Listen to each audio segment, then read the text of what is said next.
zone. Snowflakes, beware. For the next 3 hours, your asses belong to Metal Bully and the Roach. Uncensored talk and the best metal music. If you can't handle it, you must be gay. Gay, gay, gay.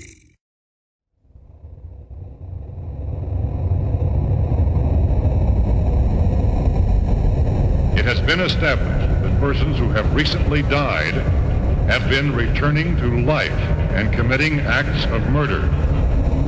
Widespread investigation of reports from funeral homes, morgues, and hospitals has concluded that the unburied dead are coming back to life and seeking human victims.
Oh, everybody, you sick metal fuckers. What's going on?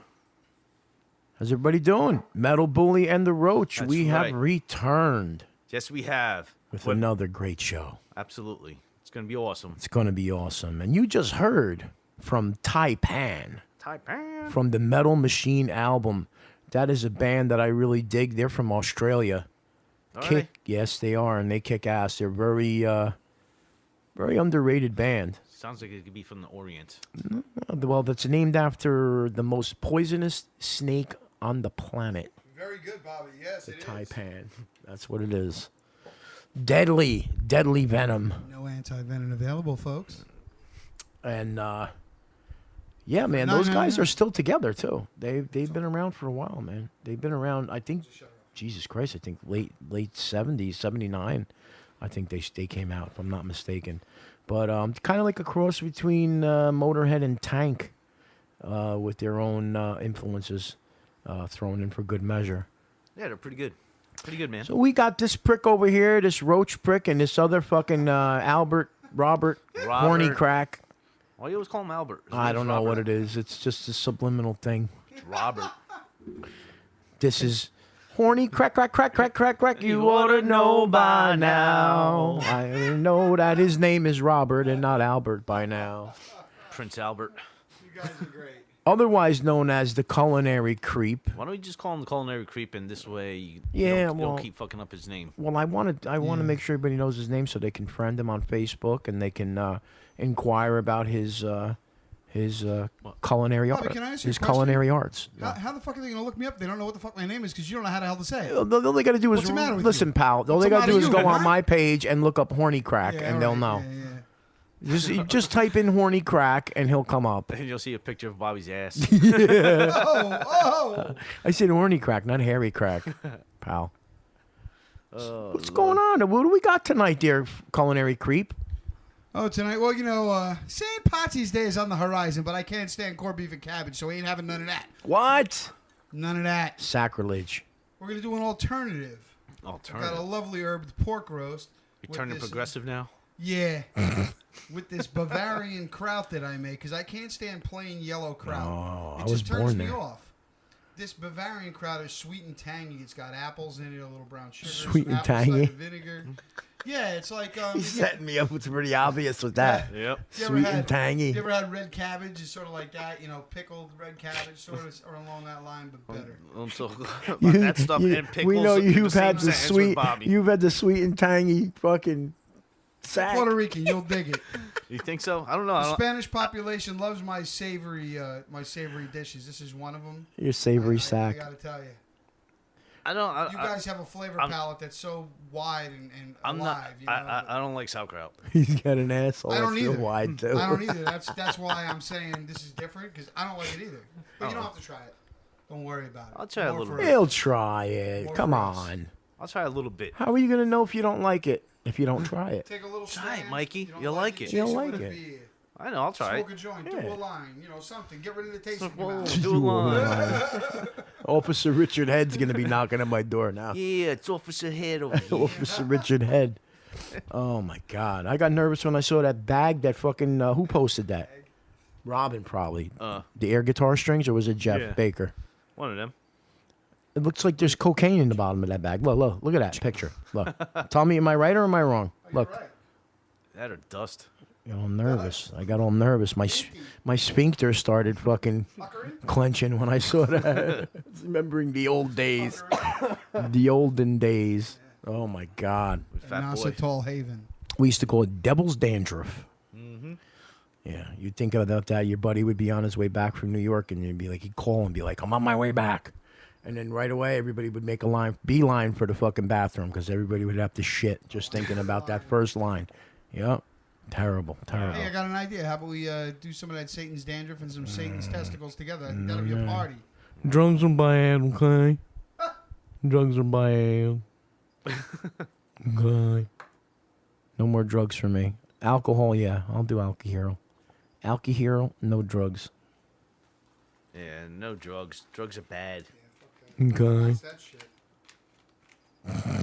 I don't know, Warniak. You were getting pretty excited over there a minute ago. You're talking about the devil's dandruff. He's talking devil's dandruff. And Yeah, I like the smell of it. Sorry. Get some freaking conditioner for that. So what's up there, Roach? What we got in the chat, man? What we got in the chat? Well, let's see. I don't even know if he's actually listening right now, but we've got Crusher. Now that I got my new glasses, I can actually fucking read that. How about that, huh? Holy shit. I can. Well, let me do it today since let me prove it to you. Ready? All right, yeah. DJ Crusher. Yes. We've got the infamous LC, who's ghost. probably not there The ghost. because he's busy picking the coordinates.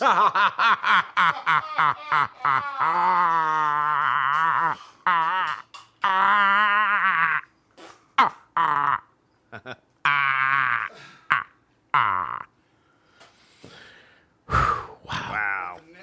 Robin Rocks, Robin, what's up? David Medina, What's going on, Mr. Medina? Mr. Look who just popped in, Frank Adamo, you prick. You prick. Just came in just You in time. fucking prick. Just in time to get his. Look at that. Right in order, too. He I know. popped in. You Right saw in that, order. right? Yep. Hoyt, Paris, Bleak, What's going on, Hoyt? Jeff Baker. Mr. Baker out in Vegas right now. And you got some metal bully prick and some roach prick. And then you got Victor Yes. Augusto. Yes. We want to thank everybody for being in there. But we want to double those numbers in a little bit. We're just starting out. Usually chat gets beefed up a little bit. Yeah. Still Gets early. beefed up. Still early. So we got a good show. We have none other than King Fowley. Yes. Deceased on October 31 tonight. We had some fun interviewing King. Yeah. He's definitely a character. I'm going to talk about the Chuck Billy incident. No, I won't get my hand in here already. Jesus Christ. We've got some prank phone calls for you guys tonight. What we did is a little best of thing tonight because we weren't really prepared. Robin didn't give me any prank ideas this week. Robin rocks. But no, really, we figured we're going to start doing that anyway. We're going to throw a couple of the classics in. You know, we've been doing this almost a year now. We have some really funny ones. And we played them only once, and, you know, obviously not everybody listens to every show, so I know hopefully some people will hear some funny stuff tonight. Yep. Uncle Yes, Louie's they got will. a new song. Yes, he does. Oh, boy. We've got a new sponsor tonight. New advertising sponsor. Yes. You'll be hearing that, too. That's going to be coming up a little later. Yep. And, yeah, it's all good in the hood. It's all good in the hood, especially our hood. That's right. So let's get back into it. We're going to Alrighty. start off with a little. Which one is it, Roach, first? Oh, boy. Fart porn. There you go. Right here on Metal Messiah Radio. Metal Bully and the Roach. Metal Messiah. Video extra. Extra.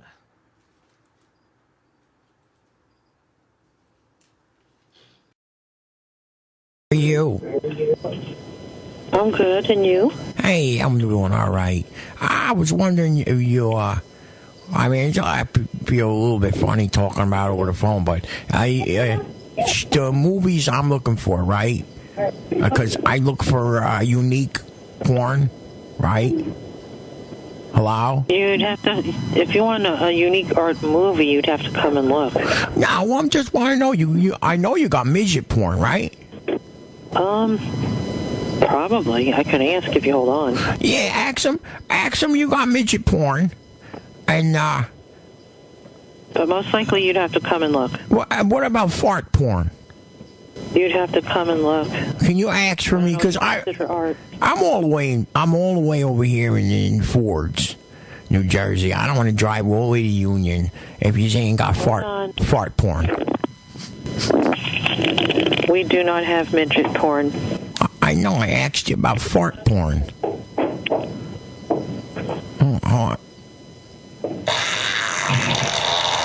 Oh, Jesus Christ. Hey, how can I help you? Hey, how are you today? Good.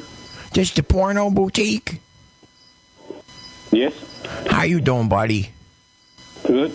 What's your name? Do you need something? What? I say, if you need something. I sure do. If you could help me. What do you need? I'm looking for porn. Movies. But special one. Movies? I'm looking for midget porn. Little people. We don't have any movies like that. You're a midget porn? No? All right, No. how about fart porn? No. Come on, Habib. What the hell you got over there, pal? Just regular porn. What? Just regular ones. Just regular ones. Yep. And what's that? Just guys banging broads? Excuse me? You guys got to get fart porn. I could make fart porn. Me and my buddies, we start doing our own movies. Well, fart porn's big now. That's a big thing now. You make a lot of money here, Habib. You know? Wait. Listen. Wait. Oh, Christ. I'm getting ready to make one right now. Oh, God. I got the broad ready. She's ready to catch an air biscuit right in her mouth.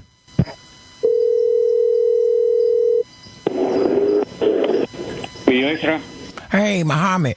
I want to say I'm sorry. I think we got off on a bad foot, me and you. I apologize. Hello? Yes, video extra. Yeah. What's up, Muhammad? I'm sorry. I didn't mean to yell at you. How are you? Hello? Yes.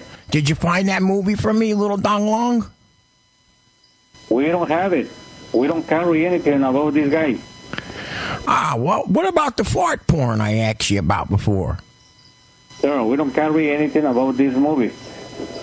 Do you want me to introduce you to a guy who makes them movies? I could get you make you a lot of money. Yeah or no? It's movies for nobody. How about I come with a few movies I show you? We're not interested because we don't buy any movies. What do you mean you don't buy them? How the hell you get them? You make them yourself? Well, I'm interested in some of that. Listen, we have our own sales company, and they bring in their movie. You got your own film company. I got a couple broads that you got to meet them, pal. We're not interested on that. They catch farts in their mouth, everything. You shit on them, whatever you want. Hello?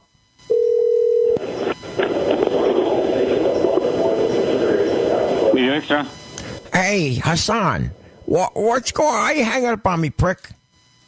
Listen, I don't want to listen anything about whatever do you say. I'm not interested in anything. Why you gotta be a prick? Huh? I can put cement shoes on you. You don't know who you're fucking with. This is Uncle Louis Simone.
Travel around and find forgiveness for yourself.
Hey, this is James Rivera, and you're listening to the Metal Bully and the fucking cockroach on MetalMessiahRadio.com.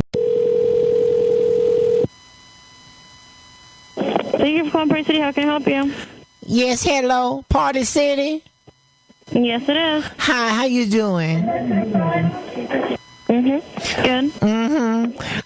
Listen, I need a costume. I need to know if y'all got it. We're not checking costumes over the phone anymore because we're very busy. The only way you would be able to find out is if you come to the store. You can't just tell me y'all got a big dick for me? A what? I need a big dick for Halloween. What was that? A dick, a penis, a cock. I need a big dick for Halloween. Oh, man, we don't have that in store. Who said anything about a store? My man got a 2-inch dick. I need a big dick. You know what I'm saying? You heard? Put some nigga on the phone that can speak with me with a big fat dick.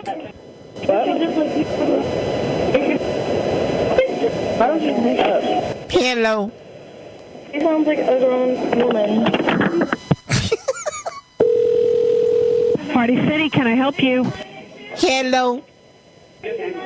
Party City? Hi, how you doing, Party City? Hi. How are you doing? You ready for Halloween? Busy. Are you ready? Yes. I'm ready. I'm gonna tell you what. I'm trying to find I'm trying to find something. Hello. She hung it up on me.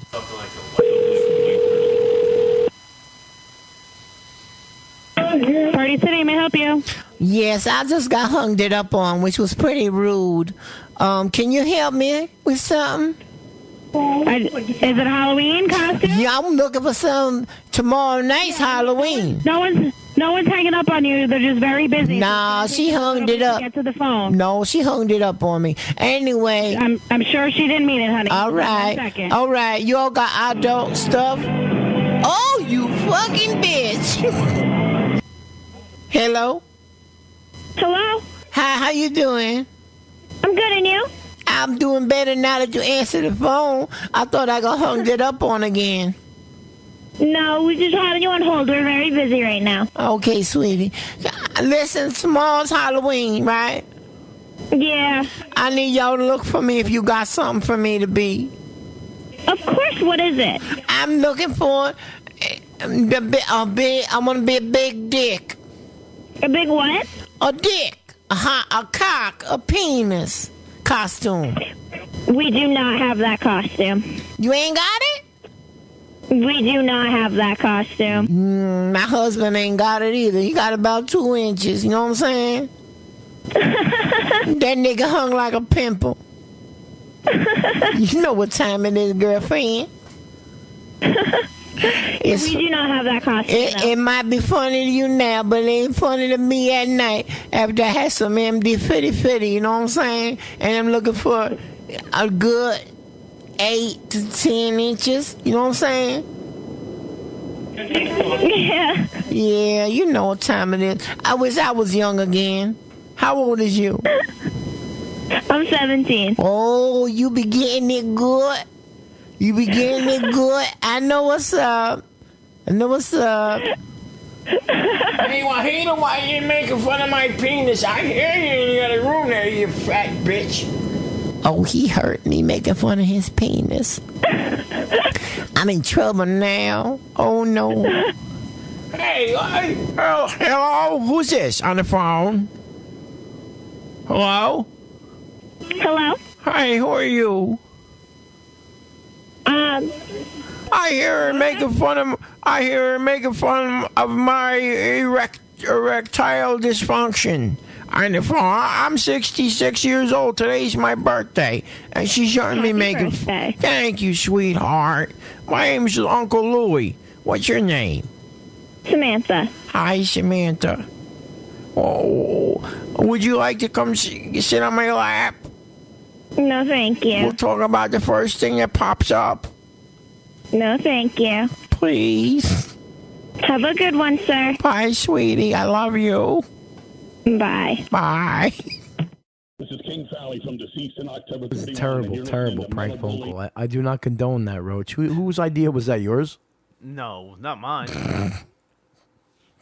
Not at all. Don't fucking blame it on me, pal. Oh, whose was it? Oh, that was Saint Wahida. That was fucking Horniak's idea. When he yak. Blame it on him. Blame everything on him. Horniak brought us some, what is it? Dried Li-Hing plum, right? Dried Li. Oh, Li-Hing plums. Yeah. Li. How's it say? How do you say it? Li, L-I. Right. H-I. Hing.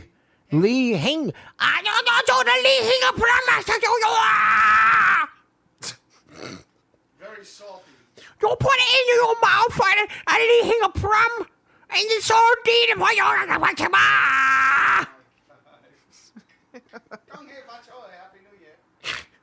Oh, But they actually look like dried sacks. Oh. Yeah, they do. Show him. Bring the bag over here of the Li-Hing plum. You want to see the bag of sacks? They look like fucking dried testicles. I swear to fucking God. It's a sack of sacks. It's a sack of sacks. Watch. Where's your sack of sacks? Oh wait, it's over there by the coffee maker. I think on the side. Look on the top of the coffee maker there. On the side. There it is. Now look at this, and you don't tell me they look like a fucking ball sack. Wrinkly like a ball sack. Look. They're like testicular tetrahedrons. They look like fossilized testicles. Put two of those together. Tell me what it's gonna look like. Fossilized? Like your balls. It looks like brain. It looks like brain. Two together looks like brain. You know what they call a mountain climber with a vasectomy, right, boys? What's that? Dry sack on the rocks. I like that. That was a good one. Terrible show. Terrible. I don't understand it. Why does anybody listen? Nobody is. Does anybody listen? It's just us. I was on the show? Come on. Aw, that's what it is. It's because they don't know fucking Robert Albert Horny Crack, the culinary creep, The culinary creep. has joined the ranks here. Joined the ranks, and he's rank. The ranks of skanks that yank. Smoking that shit. Yo. Herbicidal. Wow. Smells like skunk in here. Why is that? Why does it smell like a fucking dead skunk in here? What are you doing over there, Horniak? It's no horny yak. Smoking that shit? No. Oh, okay. No, we're smoking a pork roast back. He's smoking a pork roast. He's smoking a pork roast. That's what it is. Okay. Smoking something. Yeah, I didn't know pork roast smelled like skunk. You fuck. Ain't no poles smell like skunk. Anyway, like we said before, we have our good friend King Fowley of October 31 and Deceased Yes, that's tonight right. as our killer interview for the evening.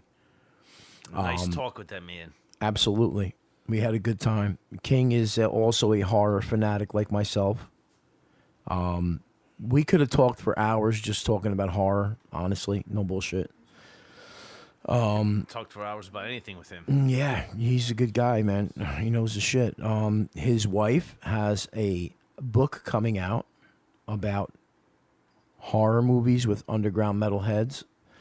I'm very happy to be part of that. Also, Bill Lindsay from Impaler, another one of our guests from the past, who's a great musician in his own right. Man, I've been listening to those guys since Rise of the Mutants. That's good shit. So he's another horror fanatic. I mean, it's awesome. I can't wait till that book comes out. She's putting it together now. Yeah, it's gonna be good. It's going to be really, really good. I mean, metal and horror seem to go together like peanut butter and jelly. Am I right or am I right? Absolutely. Absolutely. It really does. Peanut I butter mean, and jelly. was lucky It's enough like to grow Kool-Aid up. and sugar. Lucky enough to grow up in Perth Amboy. We had a grindhouse cinema here called the Royal Theater, downtown Perth Amboy on Smith Street. All those people from Amboy that are listening. Dude, They know. you know everybody from know. Amboy. I mean, I was going there. This is no bullshit. Me and my buddies were 13 years old, and we were watching R-rated movies. They didn't care. If you had your money, they let you in. That's funny because my son just texted me. He's like, "Oh, they didn't let us into the movie tonight." Man. I was like, "What?" Dude, Maybe back we have in to the go see a day, movie. oh my God, we would hang out.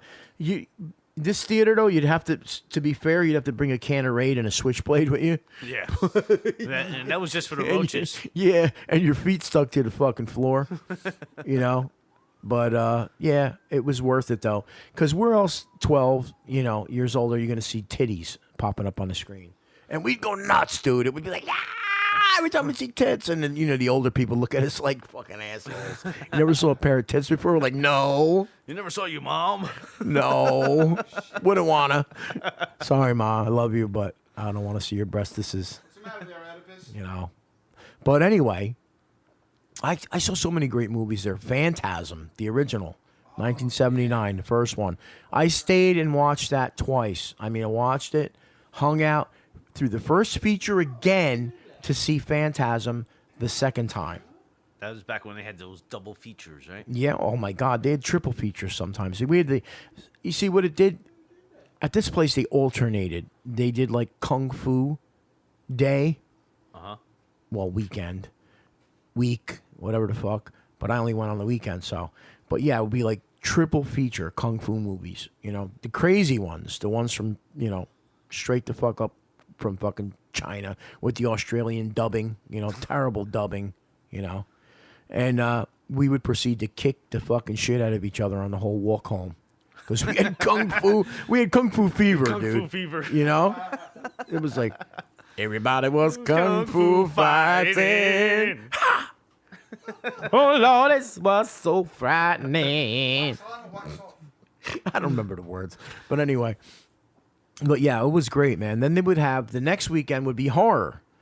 Shit like Suspiria, Demons, Gates of Hell. The Italian shit, stuff you don't see anywhere. You don't see it just anywhere. You couldn't go to Amboy Multiplex Cinemas and see Demons. You couldn't. It just didn't happen. Was the Royal open at that time? When Amboy Cinemas was open? For a short while, what happened was the Amboy Drive-In was open. Yeah. In the 70s, in the mid 70s. I saw Jaws, the original Jaws there. I remember and seeing I that puked there too, my guts up. Dude, I was with my mother and my stepfather, and we're watching Jaws. And when the kid on the raft gets taken and eaten and the blood squirting up like fountains, I puked, man. Oh, you fag. Oh, I puked. I'm not ashamed to admit it. I'm being honest. I'm being straight, yo. I puked. Okay. It was like...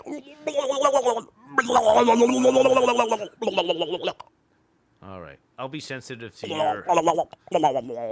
your childhood memory. They call me Ralph. And Earl.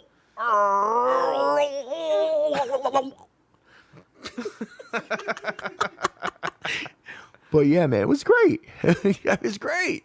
Now I watch fucking shit like, Pieces, which is like one of the most goriest movies fucking known to man. Yeah. We saw Dawn of the fucking Dead at the Royal Theater when it first came out. To give you some kind of idea. Isn't Hellraiser up there, No. Hellraiser I saw in Amboy Multiplex. That was like a little later.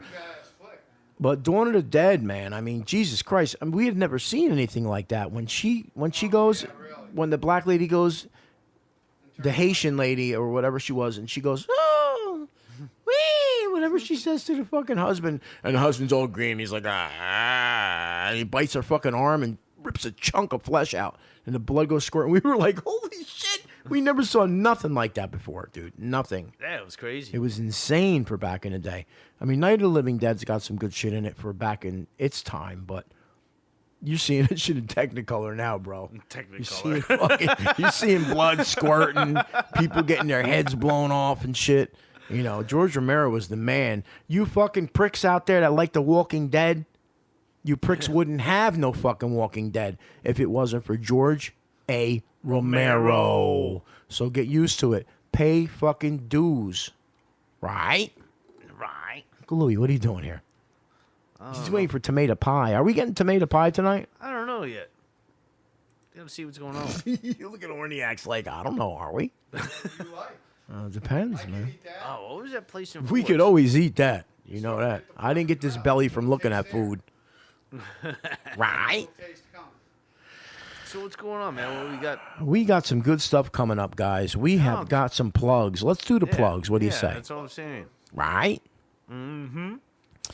We have this weekend At the Pinch in Washington, D.C., my very own band, Attacker. Where's that at? The Pinch. That's right, at the Pinch in Washington, D.C. And a rumor has it, the Donald will be in attendance. Yes. He loves the Attacker. He had the Giants of Canaan album, I heard. He did. He I saw did. it on Facebook. That's right. It's If you saw it on Facebook, it's gotta if you be saw it real. on Facebook, it's got to be true. It's got to be real. That's like if you see it on CNN, it's got to be true. Not. Same kind of people follow Snopes and are legends in their own. Yeah, Snopes. Oh my God, please. That's fucking. They might just call it Soros instead of Snopes. But anyway, listen, Attacker this fucking Saturday, Washington D.C. The Pinch. You heard? The Pinch. The Pinch. So get in your It wasn't vehicles the grab. and drive on down. It wasn't like the grab the pee. No, it's the Pinch. Just pinch the puss. Pinch my hiney. Pinch the puss. Pinch my hiney. Then we have Denim and Leather. That's right. Shameless promotion. Both of them. The original, the original band, and now the tribute band. Tribute to new wave of British heavy metal, classic hard rock and metal, 80s metal, the real shit. I'm talking the real. I'm not talking Poison and Warrant. Why? What's wrong with them? You're gay. Very fucking gay. I'm talking Saxon, Riot, Dio, Priest, Maiden, Accept, Grim Reaper. TT, quick. Oh, don't say no more, please. We need these motherfuckers to show up to hear what else we're going to play. Oh, my gosh. That's at Al Dane Sibeli's. Sorry. What? No, go ahead. Al Sibeli's in Perth Amboy, New Jersey, my hometown. That is on March 24th, Saturday. March 24th, Al Sibeli's. That's right. Denim and Leather. Along with Mikkel's Plot. With Mikkel's Plot, that's right. And it is an evening dedicated to our good friend Johnny Garoniak, John Jack Crack Garoniak. Living legend in Perth Amboy and the surrounding areas, Woodbridge, Fords. Everybody knew this guy. Local, if you were a local musician, you knew Johnny. Johnny would give you the shirt off his back to help your band. Yep. He was on Main Street in Woodbridge, right off, actually, Main and what? I don't even remember. I don't know what that on that street side was. street by the Hungarian Reformed Church.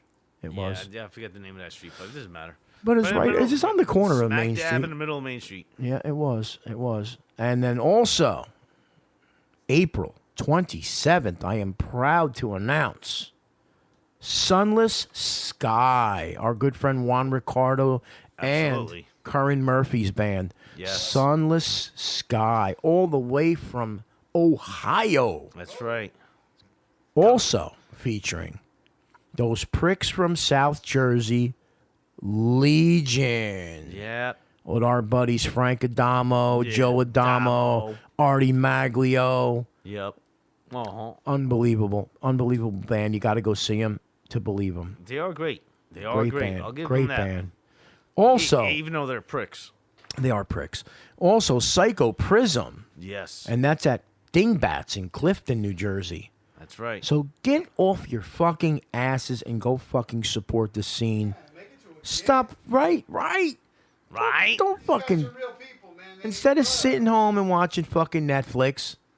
And all these stupid like I horror do. movies. Like I do. No, seriously, instead of sitting home watching Netflix and Hulu, go out and fucking support some local metal. Right? That's right. Right? Even though they're not local, but... Listen, pal, They're if they're from underground- Jersey, they're fucking underground. local. Well... Psycho Prism's from Jersey. Some of this guys from Ohio. Right, but Psycho That's Prism what I and was talking Legion are about. from Jersey. Prick. Yes, they are. I'm not taking that away from them. Can't. Not at all. You're a Jersey boy. You're a Jersey Jersey boy. boy. Forever. Forever. Forever. Ever and ever. So that's what we got going on, guys. It's awesome. Help these bands out. Support. Sunless Sky all the way from Ohio coming down here to play their hearts out for you. And trust me, you're not going to Killer You're not band. going to be upset by going. Killer They're gonna band. Kick your ass. Killer band. Come see some tight performances by bands that have it together, not these bands that Yeah. are in a basement that are, oh, yeah, let's try this. Nah, these are bands that really do it. Or the ones that are at the Grammys. You're not wasting your time or your cover charge or anything. You're gonna have a blast. Go. With Come the out. fucking auto-tune. These guys go out there and they really do it. No auto-tune. No bullshit. Auto what? No emo. No fucking... What about tomorrow night, man? Whatever the fuck it is. Eat lead. Oh, tomorrow night? That's Tomorrow night, the Paper Box. I'm St. Vitus. No, not Paper Box. St. Vitus. My Eat bad, lead. My bad, sorry. Our buddy Joe Moore. Joe Moore and Eat Lead. Formerly of the band Blood Feast, on drums for Eat Lead tomorrow night. Brooklyn, New York. Yeah. St. Vitus, baby. I didn't know that was tomorrow. We got a lot of shit going on, man. A lot of shit going on, guys. So anyway. I just, what I want to do, I want to say hello to Mr. Dane McClintock who joined the chat. Oh, Dane is in the chat. Dane, you prick. How'd you get in? I don't know. Some people are having problems getting into chat. He greased the bouncer. Did you? Better that than greasing something else, pal. Well, Better that than greasing Weezer. You never know. Dane, you heard him, right? That was that prick to Roach. It wasn't me, Dane. You know I love you, bro. I have to stay home and grease. Anyway, so listen, let's get to it, Roach. What do you say? All right, let's do this. With our good friend King Fowley from the band's Deceased in October 31. We got a great interview coming up, guys. Yep. Yes, we do. And MetalMessiahRadio.com. Metal Bully and the yeah, motherfuckers. This is King Fowley from Deceased in October 31, and you're listening to Metal Bully and the Roach at MetalMessiahRadio.com. Yes, and here we are once again at the most coveted part of the Metal Bully and the Roach show. Our interview segment. Tonight we have none other than the one and only King Fowley. Cheers to ya. What's going on, brother? I'm just waiting for this snowstorm. Here it is again. What is this, March? Time for our weekly snowstorm right now. And other than that, not a whole bunch. Just Tuesday night, waiting for Three's Company reruns to come on. How many inches you guys going to get over there? I don't know. I have no. It's crazy. They've said everything from 6 to 10 to 16. Who the hell knows? I mean, that's like every time us. they say it, they're always wrong. But it's supposed to be some crazy shit for the next 24 hours. All we know is we're getting some snow. Yeah, originally they said getting some snow. 3 to 5. Then all of a sudden it turned to 3 to 8. Then now they're saying maybe a foot over here. Yeah, they don't know. They have no clue. I'm supposed to play Portland, Oregon this weekend. I just want to make sure I make it to the airport. That's all. Yeah, you were on the airplane with Sabatini from Attacker recently, weren't you? Yeah, somewhere. It was a while back, actually. But definitely. Shit, I run into him all the time. Actually, I saw the post. That was actually, that picture on the airplane that we were talking about was that was a while ago. That was actually I think that was Keep It True. I think that was a few years ago. Oh, no shit. It was probably one of those memories. Yeah, it was a little old. I think it was like 3 or 4 years ago. He just happened to be on the same plane as me. I was over there with Ed Farsley, and I was flying out of Newark, and Mike came up and he's like, "I'm on that same flight," and so because Attacker was playing too, so. It was the same deal. No, Attacker wasn't playing. It was just him going over there to fuck off. That's what it was. He was just fucking off. Yeah, he likes to do that. Yeah. Nothing wrong with that. Don't we all? So what's going on with you, King? What's happening with shows, tours? Just getting ready. Getting ready to roll it out for the year. We just played in Chicago a few weeks ago for the first show of the year with Deceased, and we got a bunch of what I call fly-ins. We're flying to Portland this weekend, then we're flying to Florida next month for 2 shows in Tampa and Miami, and then we're actually playing up in Rochester, New York, at the end of April. And we're playing over in Brooklyn for Ed Farsley again with the Rage of Armageddon thing. We're on the same night. Yeah, we're all on the same night. Exactly. Yeah. So we're all on the same thing there, and we're just kind of we're trying to finish this new Deceased record, which has been like 7 years in the making here because of everybody's job schedules and all this stuff. It's called Ghostly White, but we're finally going to get this thing recorded late summer, maybe right before fall hits, and get it out by Halloween this year. It's just long overdue. And other than that, like October 31 is going to start writing our new record. And just kind of fucking off here, just ready to get rolling for the year. It's been winter, so it's been a little slower over here and stuff. But as soon as this weather breaks and stuff, we're gonna, go for it. Dude, man, you got to hook us up with some of that new stuff as soon as you can get your hands on it, and we'll play it. Absolutely. You know, we'll Thank you. I appreciate it. Absolutely, I will. No doubt, dude. Without a doubt. So, I hate to have to ask you this, but I have to. What was up with the? We need to know the Chuck Billy incident. Please enlighten us. Enlighten us. This goes back many years. This actually goes back to 2002. And we were in Milwaukee playing the Milwaukee Festival, the old Jack Koshik thing, and he had it in this arena at this time. And it was basically he had it scaled down to just the basically the bottom of the arena was open, about 4,000 seats, of probably a 10,000 seat arena. But he had this festival, and it was like Deceased was playing, and Jack Panzer, and I guess it was like Exodus and Testament, and all this other shit was playing, and. At some point in the day, I was like, we just finished playing. I've actually both bands played. October 31 played at like 3 o'clock, and then Deceased played like 5:30. And when we were finished playing, they were switching the stages because they had them right next to each other. And I was like, yeah, I'm gonna go take a piss, and I'll be over there, and I'll get my shit down. Got off the stage, walked backstage, pretty much the toilet back there, and Chuck Billy was standing there. And I was like, yeah, man, I got to get in here. You got to get in here or something? He's like, no, that's my bathroom. And I'm like, okay, well, I've got to take a piss. You know, I was like, can you step aside for a second? And he's like, no, you're gonna have to go somewhere else. I'm like, you got to be fucking kidding me, dude.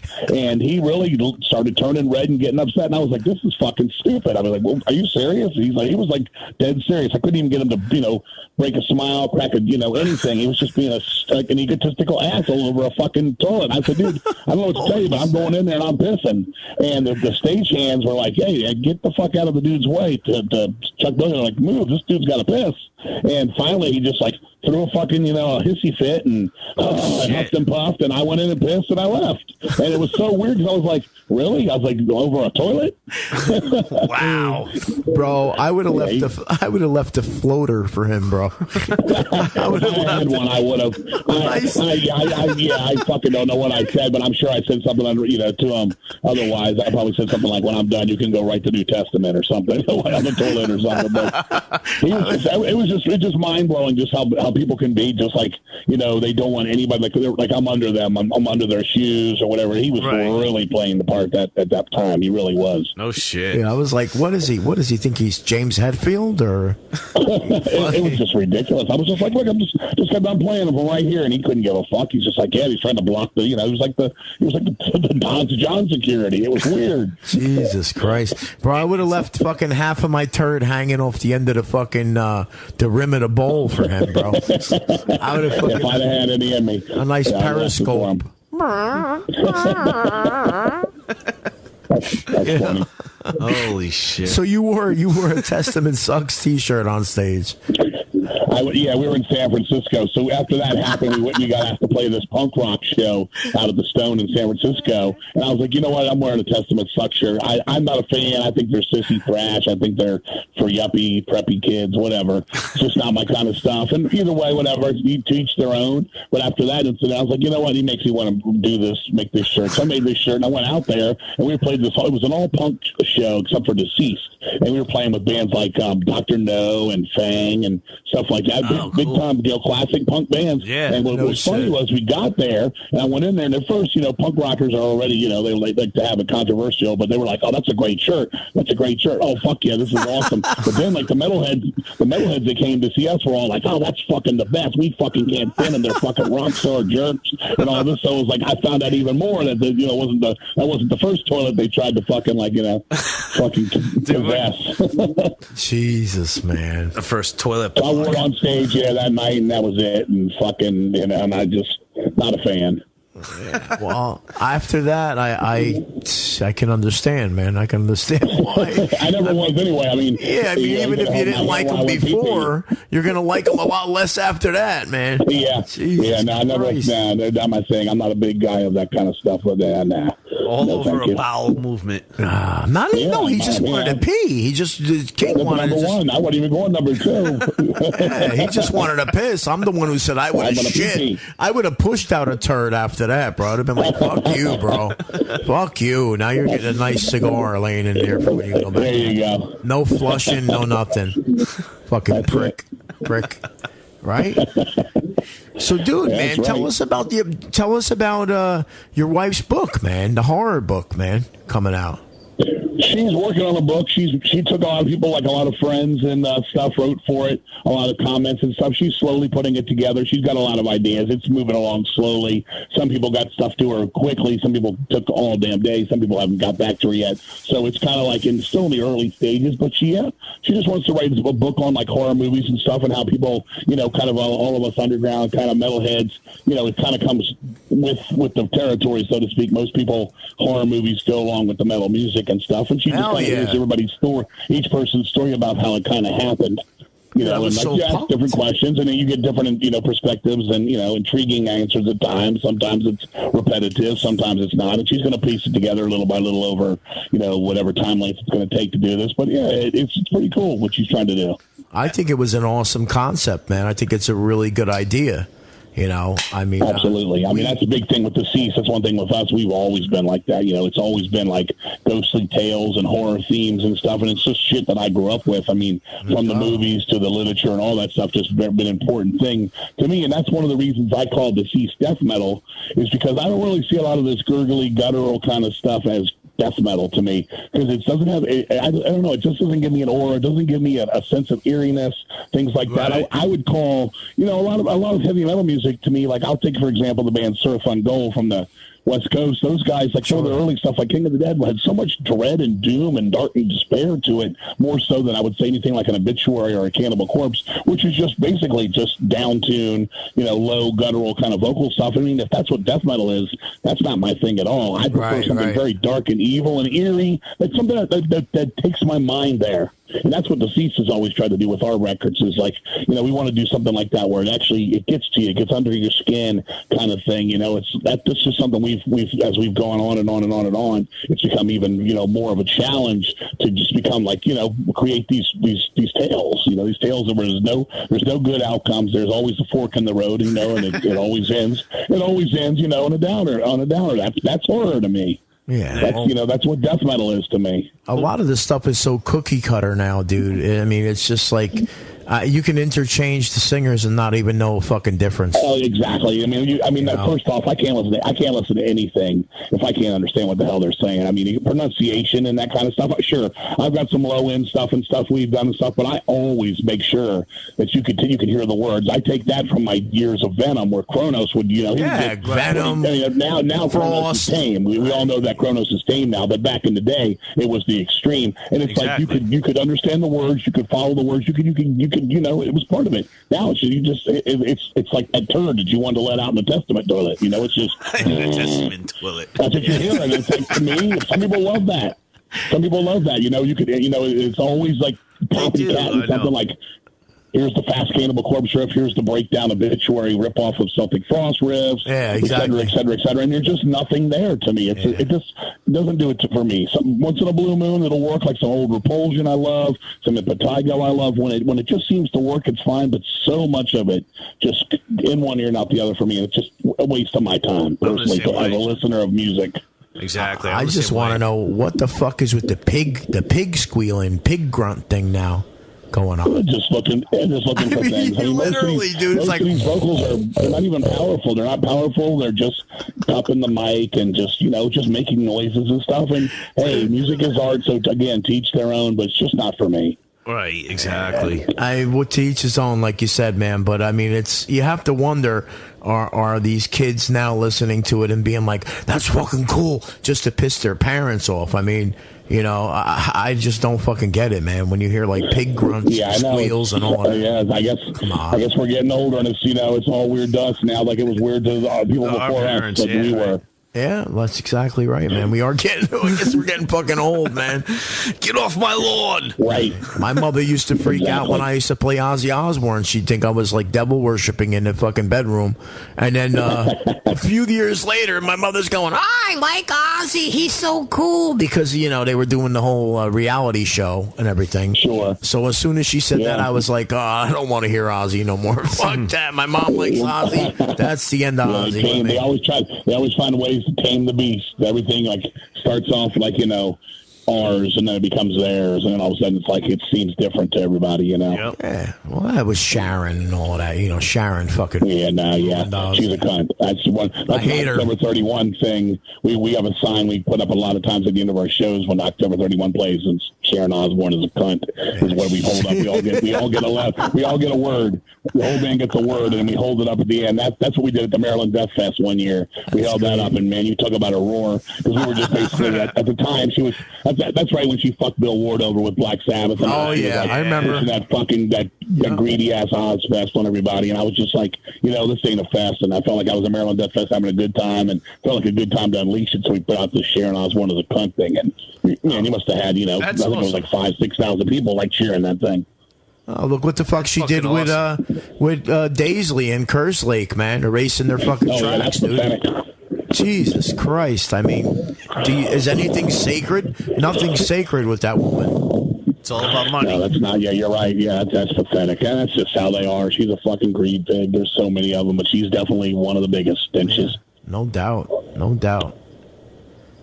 Fucking A, bro. Tell us a little something about some of your biggest influences. Music-wise, I mean, basically, it all started for me with the Beatles when I was a little kid.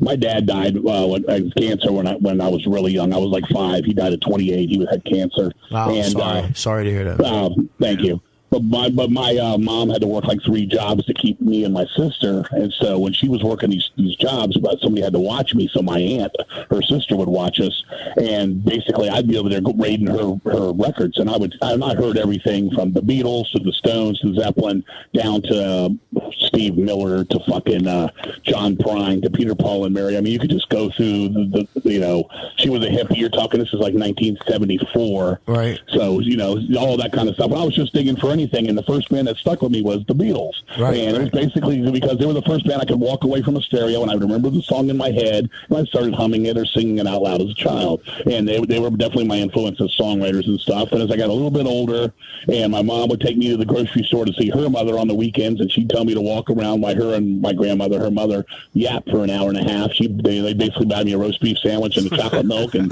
say, just spend some time at a grocery store. What the fuck are you going to do at a grocery store? It's only so much time you can spend staring at Fritos bags, right? So I would go over to the magazines. And I basically called onto the 16 magazine, which got me into Kiss because I saw this guy with blood all over him, and I was like, it intrigued me, and like, wow, I didn't hear him for the I didn't hear him for the longest time, and it was definitely a visual. You're talking, this is probably like 76 here, and I would, just like, what is this? What the fuck is this? And it was would kind of scare me, which is weird because we were talking about the death metal and stuff with Deceased, but it kind of was scary to me. And then just a few months later, I moved into another town. I went to this new school, elementary school. It was 3rd grade, and I met this guy, Jeff Pierce, who would watch us after school. And basically, my mom she worked till 5. I'd stay after the 3:10 bell and stay till 5 because she didn't want me walking home. She'd pick me up after work. Well, anyway, this guy was like one day said to me, "Hey, man, you ever heard the band Kiss?"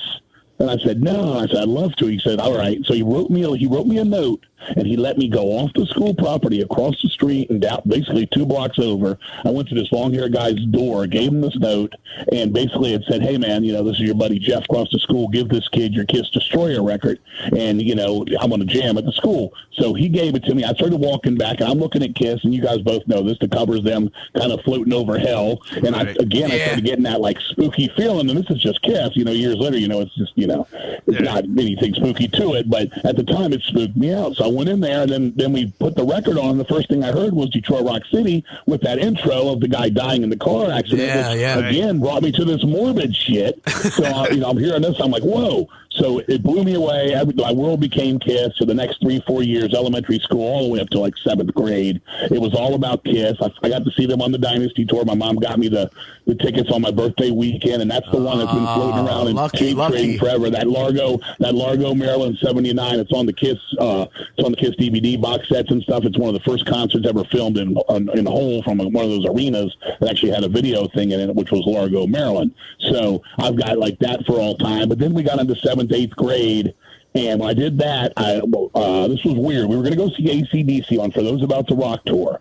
And a friend of mine, Marcel, his dad went to get us the tickets. And when he went to get us the tickets, it was so close to sold out that he passed on it and he got Black Sabbath tickets. And at the time, you're going back to, this is 1981. I'm 13. I was born 68. I was just turning 13.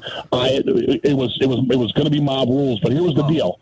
We were still learning about bands, and my friend Dan, that I grew up with from elementary school, we'd go into his brother's room and we'd go raiding his tapes. We hear Crosby, Stills and Nash, America, fucking just the bands of the time. And we played Black Sabbath, Paranoid, but we always just put a tape in where it was and listen.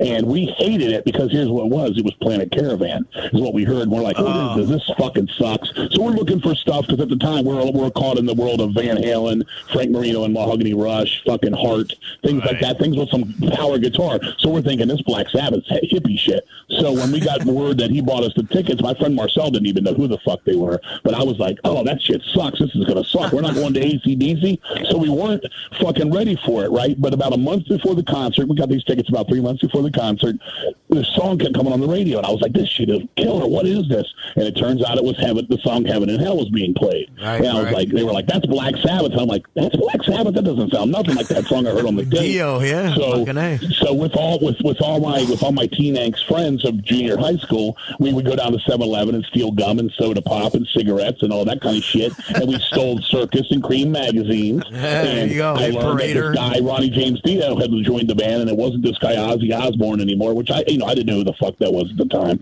But I was like, wow. So we went to the concert. I'm like, yeah, I can't wait to hear that song Heaven and Hell. And Mob Rules came out right before we saw the thing. I hadn't heard it, none of that stuff. We got there, and basically they came out, they playing all the stuff, and I'm waiting for this song Heaven and Hell because I didn't know a lot of the material yet because it's all new to me. Well, anyway, they did that Heaven and Hell Sign of the Southern Cross breakdown where the hybrid, bass, and he starts talking about burning hell. I'm going to burn in hell with all of you, and that's the night. It was December 3rd, 1981, that I sold my soul to fucking rock and roll. And it's basically, that's what I say, because that's when I basically gave my life to heavy metal. I was like, this is what I want to do with my fucking life. This is what I want to fucking do. That's awesome. After that, I was the biggest Black Sabbath. The Black Sabbath ran my world all the way, to this day. They're still my top 5.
that's what it became. I was a sab head for like the next 3-4 years as I discovered the underground. And what got me to the underground was we had a radio show in D.C. that was called Midnight Monday Metal. And they would play complete records by unknown bands. And when I say unknown bands, I mean fucking unknown bands. This is where I first heard The Rods, Anvil, Saxon, Sound Barrier, Y&T, Heaven, Twisted Sister, Motley Crue. These all were coming out with their first records. You know, you're talking Under the Blade. You're talking Too Fast to Love original mix. You know, all this shit. And I was taping this stuff because at the time you didn't have a lot of money. Yeah, that's so I'm what getting those 90-minute TDKs out, and I'm burning these off. Triumph. You know, just I could go on forever and ever with all this stuff, Vandenberg.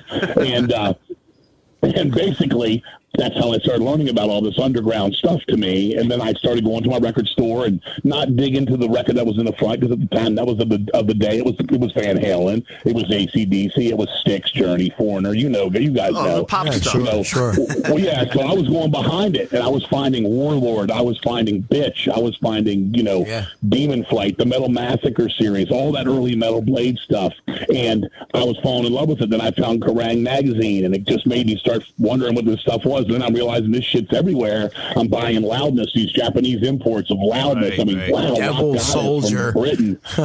And I'm just finding all this stuff. And then, of course, the Megaforce stuff came and all that stuff. And I'm just blown away by, everything just gets to me. So that's basically my influence, where it all came from. And I'm trying to catch it on the radio. Obviously videos were starting to get popular, 81, 82. I'm watching the newly formed MTV, and I'm seeing weird videos from Lita Ford Out for Blood to fucking Dokken, Breaking the Chains. All this stuff is starting to come, and I'm liking it all. You don't separate it. You find it, you think it's cool, and you enjoy it. And that was the beautiful golden years of heavy metal, because it wasn't separated then. It wasn't cool to like this and not like that. If it came on and rocked you, you rocked it. That's what made you. Basically, you weren't even really. Yeah, we were metalheads, but we were really just rockers. We just wanted to fucking enjoy ourselves, and that's what it was. And that's the golden times for me. And of course, it got more underground, more crazy. Whether it be Man of War or Voivod or Slayer or Sodom or whatever, it became that kind of stuff. Then it was the speed game, as you guys know, where everything had to be the fastest stuff. You had Slayer, Metallica, and all this shit. And basically, you went through that phase. Then it went through the, let's see how weird you can get. Let's see how satanic you can get with Merciful Fate and all that kind of stuff. And you just picked and choose what you liked from it and what stood out to you. And it kind of that's how my collection grew through the years. And I never lost, sight of, how I wanted things to be with it all. And to this day, it's still if I hear something I like, I'm happy to hear it. But of course, now, as we all know, it's gone through second generation, third generation, fourth, fifth, sixth, seventh, eighth. And it's so rehashed now that you're literally hearing songs going, that's blatantly that. That's blatantly that. And it's just you you hear something, you almost go, this ain't bad for a third-rate Piece of Mind copy band. Exactly. Or this ain't bad for a third-rate Autopsy kind of band. Or this ain't so bad for that. But it's nothing unique. And I'm not saying it has to be unique, but a lot of it seems forced, contrived, and kind of. Yeah, that's the thing. That's the problem. There's no when it feels forced, it's not good, man. I just don't hear any passion. I just don't hear much passion at all. And I'm not an old fogey, or I'm not I grew up at the right time kind of guy. I'm not that guy. I wish everything was great. You know how much music we'd have to listen to? We'd never hear it all. But I've collected through the years. I've in my day, at my most peak of record collecting, I've had over 14,000 albums. Shit, I still got over 6,000 CDs. And a lot of people always say, oh, King doesn't like anything anymore. It's I love lots of stuff. I probably, I probably have heard more stuff than these people think I've ever heard. And it's just, it comes, it goes, but the stuff you love is forever. And that's why I always find myself going back to my Maiden records. I find myself going back to my Metal on Metals or my Strong Arm of the Laws, et cetera, et cetera. Strong Arm of the Laws. That's what's in my heart. My favorite Saxon album. That's why I say with Deceased, what I was saying. It's I'm not finding influences from this kind of stuff. Yeah. My influences for Deceased, I'm looking at records right here on my wall right now, all the albums. People hear and go, where do you get Rage for Order, Queensryche out of that? I'm like, I grew up on that. I said, it's great album. Trust me, the influence is there. The influence is in there. Or I can go all over the place. I love music. I love everything from the Carpenters to fucking Impetigo. I'm just, if I like it, I like it. That's my influences. I know I ran on with that, but that's just how it is with me. The music is my fucking life, dude. I've given my life to it for sure. Somebody just posted something about Elton John on my page, and I was like, I love Elton John. And one of my buddies is like, you really like Elton John? Seriously? I was like, fuck yeah, early Elton John's great. He's like, dude, man, I love it too, bro. Yeah. You know, I love it too. And I'm like, yeah, good music is good music, man. I love the Stones. I love fucking Elton John, the Cars. I mean, fucking, I grew up on Motown. My parents, you know, come on. My parents played Motown and fucking, Elvis Presley. I mean, come on. I was just playing Stylistics earlier. Yeah, Stylistics. You love what you love. Good for you, man. That's what you. Oh, and that's why I tell people: if I don't like it, so what? If I don't like it, if you like it, that's all that matters. Like I said, to each their own.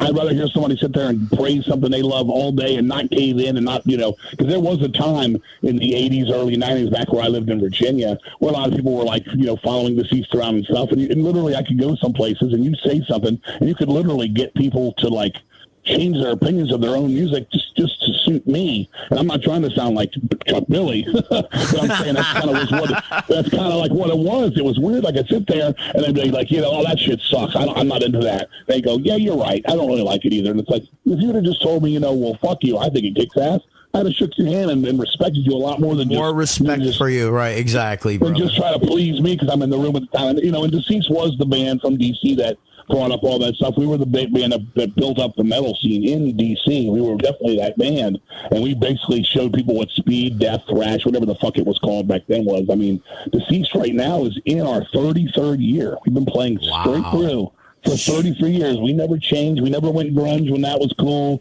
We never did a rap song. We never did a fucking alternative fucking rave remix. We just do what we do, and that's all we'll ever do. So whatever's popular or not, we don't give a fuck. And that's just how it's always been. But you see this as you go along. You see some people you can see the phonies, you can see the people that are just kind of weekend warriors with it, and there's like people that literally salivate till the day they die over music, and I'm that fucking guy. I mean, I've given everything of my life to it. Yeah, I got into a little bit of a little tiff with a couple people over that Greta Van Fleet band because to me they're just a blatant Zeppelin ripoff, man. I'm sorry. I mean, talented kids, but if they would have came out right away and said, "Hey, we love Zeppelin," and and that's a big influence, but they didn't. They came out and the singer and the guitar player like, "Oh man, we don't even know Zeppelin. We the singer was like, I don't even know who Robert Plant was." Yeah, bullshit, dude. Yeah, I know. I remember Living Color. You guys remember Living Color? Sure. When they came out, people were like, these guys are like the Bad Brains. And they were like, who the fuck are the Bad Brains? We don't know what the Bad Brains are. Bad Brains, oh, come on, man. These guys are trying to be like the second Bad Brains record, Eye Against Eye. And we were like, oh, come on. And then all of a sudden they started covering Bad Brain songs. I'm like, God, this shit is so bullshit. You can just talk. You're just talking out your ass, dude. Yep. Eye Against Eye. I remember we were listening to we used to go see the fucking Bad Brains back in the day, man. Oh, well, see, again, I'm from Virginia, D.C. That was their stomping grounds. Yep. I can remember seeing them on the Eye Against Eye tour at the 930 Club in D.C., and we went on stage and smoked fucking hash with them during the show. Yeah, that was them. We smoked PCP one night and tripped on acid. We went and saw them at this all black club. It was an all black club, and as Martin Luther King painted on the wall was just all white people don't go there. Let's put it that way. We went in there to see these motherfuckers one night, and we were so fucked up that the guy Marcel I went to see Sabbath with, he literally during Earl Hudson, the drummer, he did a drum solo. I never seen him do drum solos any other time, but for some reason he did a drum solo this night. Well, Marcel was so fucked up, he said, I gotta shake that motherfucker's hand. He's badass. And he was a drummer, and he literally went on stage while the dude was doing the drum solo, fucked up out of his mind, and walked over to him and made him stop doing his drum solo to shake his fucking hand. And the dude was like, looking at him like, what the fuck? Yeah, and we were tripping on acid so fucking hard. We were PCP'd up. I don't know how we made it out of that place, but yeah, it was a crazy show. I've seen the Bad Brains at least 7-8 times back in the day. Yeah, they were fucking awesome, man. I remember when HR had left, I didn't like him as much. HR left for a little while. No, they lost me after Eye Against Eye. They lost you with that. The Roar tape, the Rock for Light, and the fucking Eye Against Eye. That's all I need. Yeah. Eye Against Eye is my favorite album by them. I like the quickness.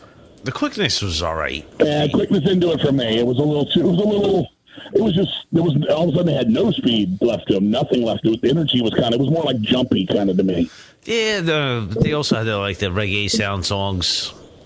Yeah, always had that, definitely. Yeah. They used to call them the low down motherfucker songs. We saw them. They were they're like that's when they HR. He's wild. Actually, this is the last time I saw them, which has been about 10 years now. I went and saw them. They came on stage. HR was so fucked up. He sang the lyrics to the wrong song. Stage dived into the crowd. Took him like 10 minutes to get back to the stage. When he got back up, they restarted the show because they fucking sang the wrong shit. They were like, "What the fuck is wrong with this guy?" And I don't know if you keep up on him now, but he's so weird now. Like he doesn't even move on stage. He stands basically connected to that microphone stand now. He just stands there and sings like he's gonna die on stage. He's so weird. Sometimes he comes out in a blonde wig. He puts on like a fucking like he looks like Suzanne Summers. Suzanne Summers. He does. Look, YouTube it. You think I'm kidding? Look it up. YouTube it. I don't know. I might bang him if he looks like her. Nice. Roach. But yeah, man, we have a lot in common musically, man. It's awesome. We grew up the same. I'm sure we all did. Movies too. A lot of the same shit. Fucking A, bro. Movies. There's a lot of good shit coming out on Blu-ray now that I never would have expected to come out. Like Code Red's putting stuff out. Kino Lorber's putting stuff out. I mean, it's just fucking crazy, man. Criterion just put out that Criterion Collection just put out that Night of the Living Dead. That I don't know if you've seen it or heard about it yet, but it's supposed to be the that in-depth one that's just got everything and more. Yeah, it's got 2 discs. I think it's a 2-disc. But something that's what I do these days. I collect, but 99% of what I collect is horror movies. If you ever get a chance to come here, like any little bit of money I have ever, when it doesn't go to bills or whatever else, goes to movies. And I will tell you this, no joke. I have at least. I'm in my living room right now where I keep all the originals. I have at least, without I'm going to count one row and I'll be able to multiply it. Let me see. 6, 9, 10. I have at least 18,000 original DVDs. Damn. I'm not lying to you. And horror movie wise, I would say I have.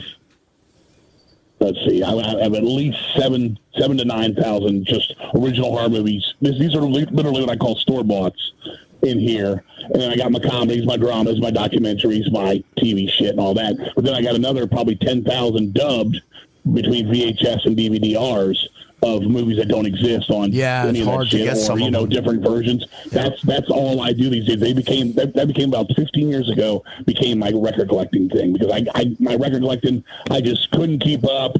Everything I was getting was boring. It was costing me too much money. I was buying records that were half-assed. I was like, if I want it at this point, I'll just go to YouTube and hear it. And if I really like it, I'll buy it. So that really slowed down. So I was like, let me get my movies going. I've always collected VHS growing up. I ended up, when I moved up here, I sold away at least 10,000 VHS after I lived here a year because I had to put them in storage. And I paid like $3,000 for 1 year at a storage. I was like, these fucking movies, I have them on DVD, I have them on VHS. It's like having cassettes of records and shit and CDs. You're like, I got to move some of this on. I mean, I'm 50 this year. It's like, I can't keep all this shit. I don't have enough room in my house, and it's crazy. But that's what I'm into. Like you guys, I love my horror movies. I love them. Me and my wife watched over 700 horror movies last year. We make a book. We do it we try to watch 2 every day of our lives. My God, Q just came out on Blu-ray, man. It's finally. I love you.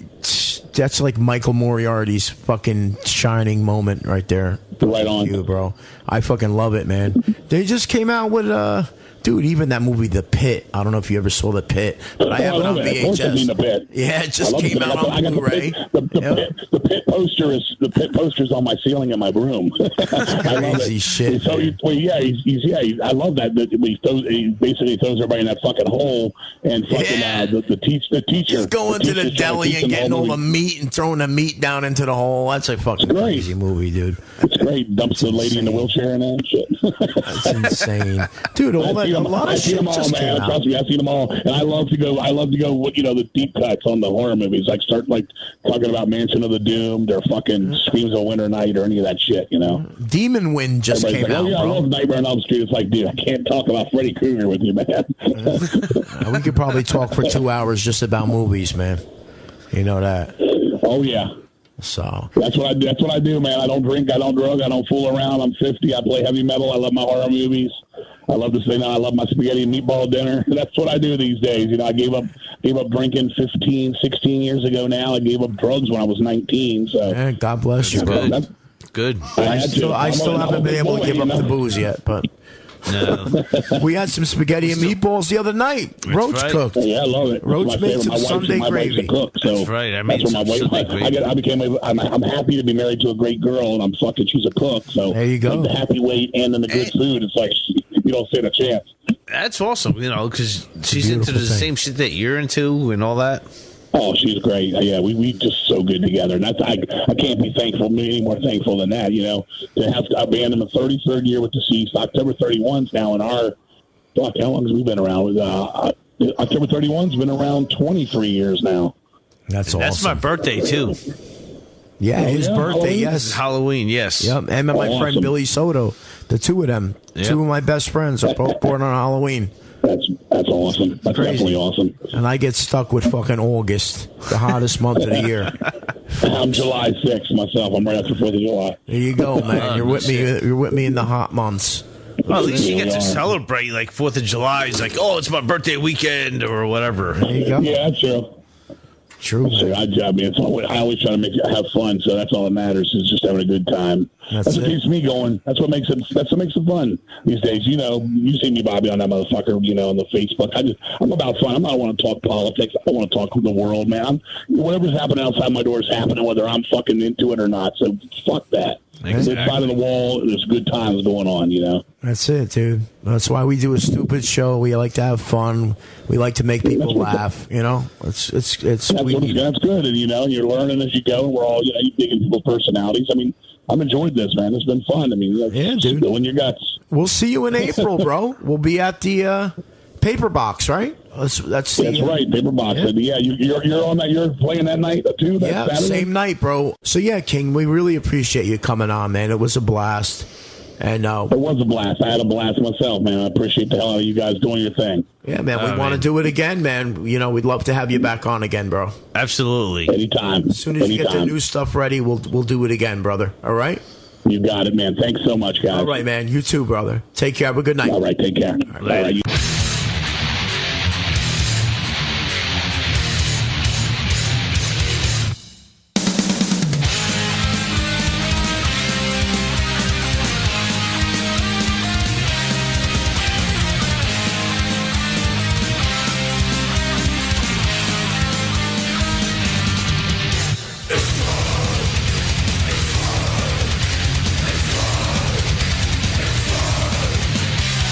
There's nothing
It's the problem in the marriage bed that no one wants to talk about.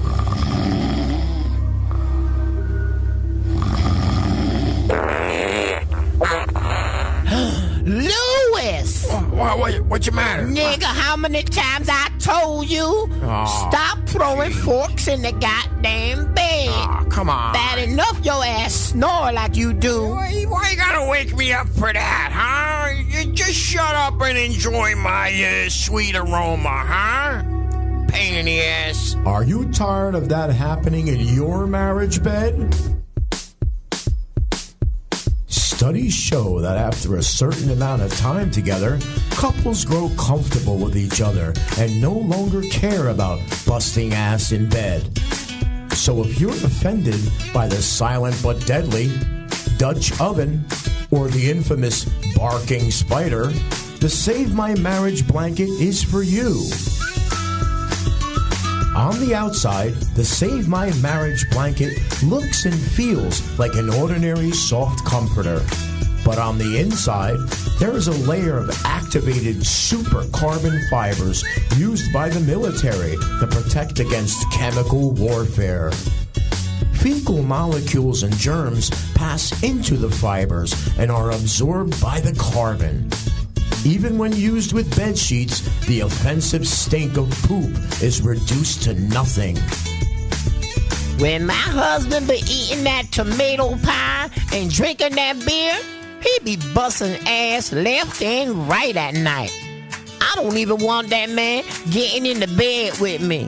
Stanky Italian motherfucker that he is. But then I heard about the Save My Marriage blanket. Now it's all good in the hood. The Save My Marriage blanket is large enough to cover two comfortably because we understand fart wars can begin on either side. Wahida!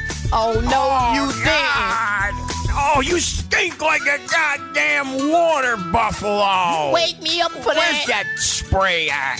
No, sweet baby Jesus, the Roach never complain about my flatulence. Yeah, that's because those Mexicans are used to smelly farts. All those frickin' refried beans and all that, you know? Just go take your stupid ass back to sleep, Louis. Yeah, my wife likes to drink that Mad Dog wine and eat White Castles, right? Let's face it, that's a deadly combination for anybody. But a woman her size? Well, let's just say I gotta open every window in the frickin' house when she lets loose. But not anymore, because we got the Save Our Marriage blanket, right? If you or your significant other suffer from health issues or just the occasional disagreeable meal, the Save My Marriage blanket can come to your aid. You owe it to your marriage to get a Save My Marriage blanket. And it comes with a 100% money-back guarantee. So don't lay in each other's stink any longer. Order yours today. To order now, go to www.ishitthebed.com. That's www.ishitthebed.com. Or call us toll-free at 1-800-MY-FARTS-REEK. That's 1-800-MY-FARTS-REEK. Order right now and we'll include our special patented rubber shark-proof scented layer absolutely free. Use coupon code FUNKYASSODOR and receive additional... That sponsor, Roach. I think that was great. You know, it's a common problem in the marriage bed. It is. But just like it said, you know, like the announcer said, they studied that shit, man. you get used to it.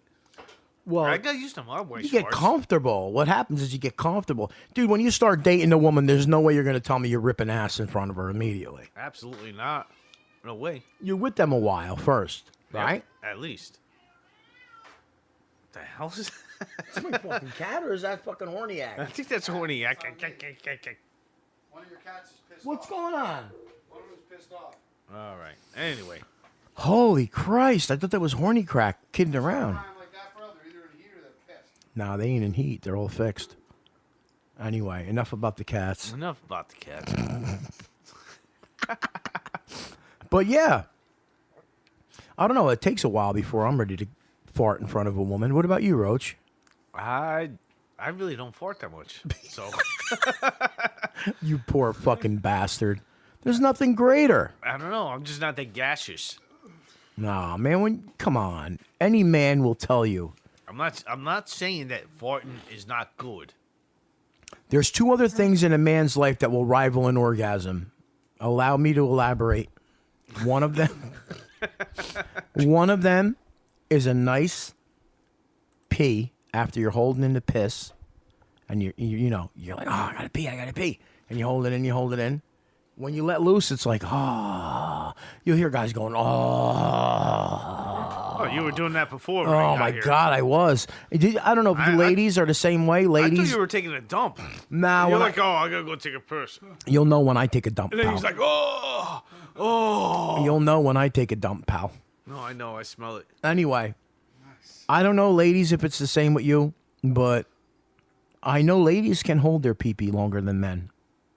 Why is that? Because they fart worse than us. No, I think it has to do with the lack of penile flesh. I think it has to do with the way they developed due to having to give birth, with the way the waist. Oh, you think it has something to do with the birth?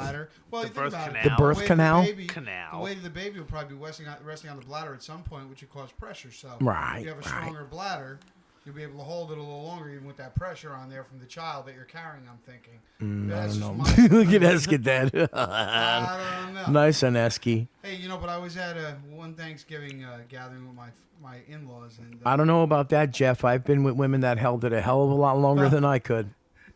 Anybody else agree? yeah. I'd have to say women can hold it fucking longer. My wife went 16 hours in the operating room in the hospital, running on this one operation without even going. She couldn't. She wasn't even allowed. I'll tell you what, that blonde farting in there is pretty hot, dude. I'd let her fart on my face, bro. Check her out. On what? Right there. That the Esky chat. Dad shared. She can fart on me. Thank you very much. You fart on me any day. I'm sorry. As Joe Moore would say,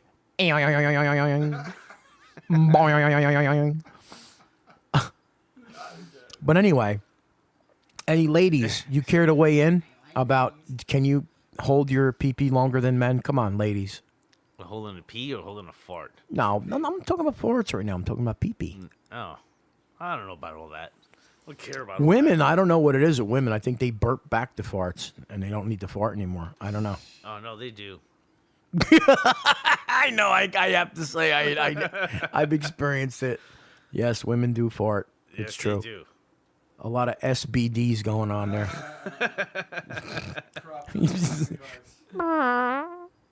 Not from my wife though. Sorry, babe.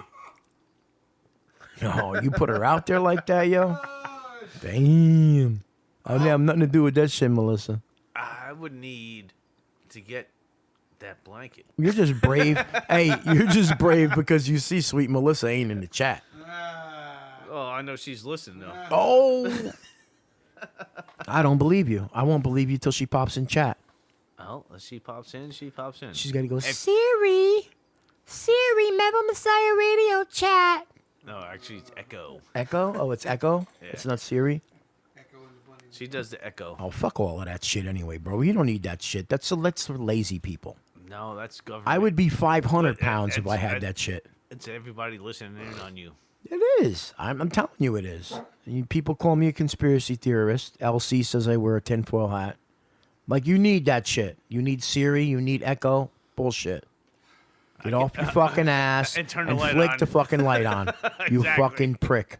Take your fucking remote control and press the fucking button. Bad enough. Remember back in the day when we were kids and we had to turn the fucking thing on the fucking TV to fucking dial? Right, I was trying to think what it was. Yeah, no, we had to actually stand up, and to change the channel, we had to stand up, walk to the TV, and turn the dial.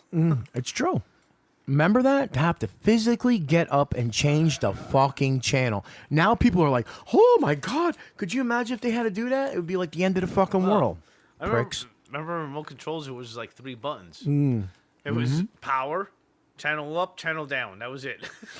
While we're talking about being old, I got one for you. Now everybody's got Netflix, Hulu, Comcast On Demand, Xfinity, yada, yada, yada, HBO, fucking Cinemax, fucking Showtime. I got one word for you guys. Well, it's actually not one word. 3 words. What's that? Are you ready? Wometco Home Theater. WHT. WHT. Do you remember that? They're the first ones. They started it all. Wow. They were cable. Wometco Home Theater. Do your research. The bully says Google. Google. Wometco Home Theater. Alexa, Google.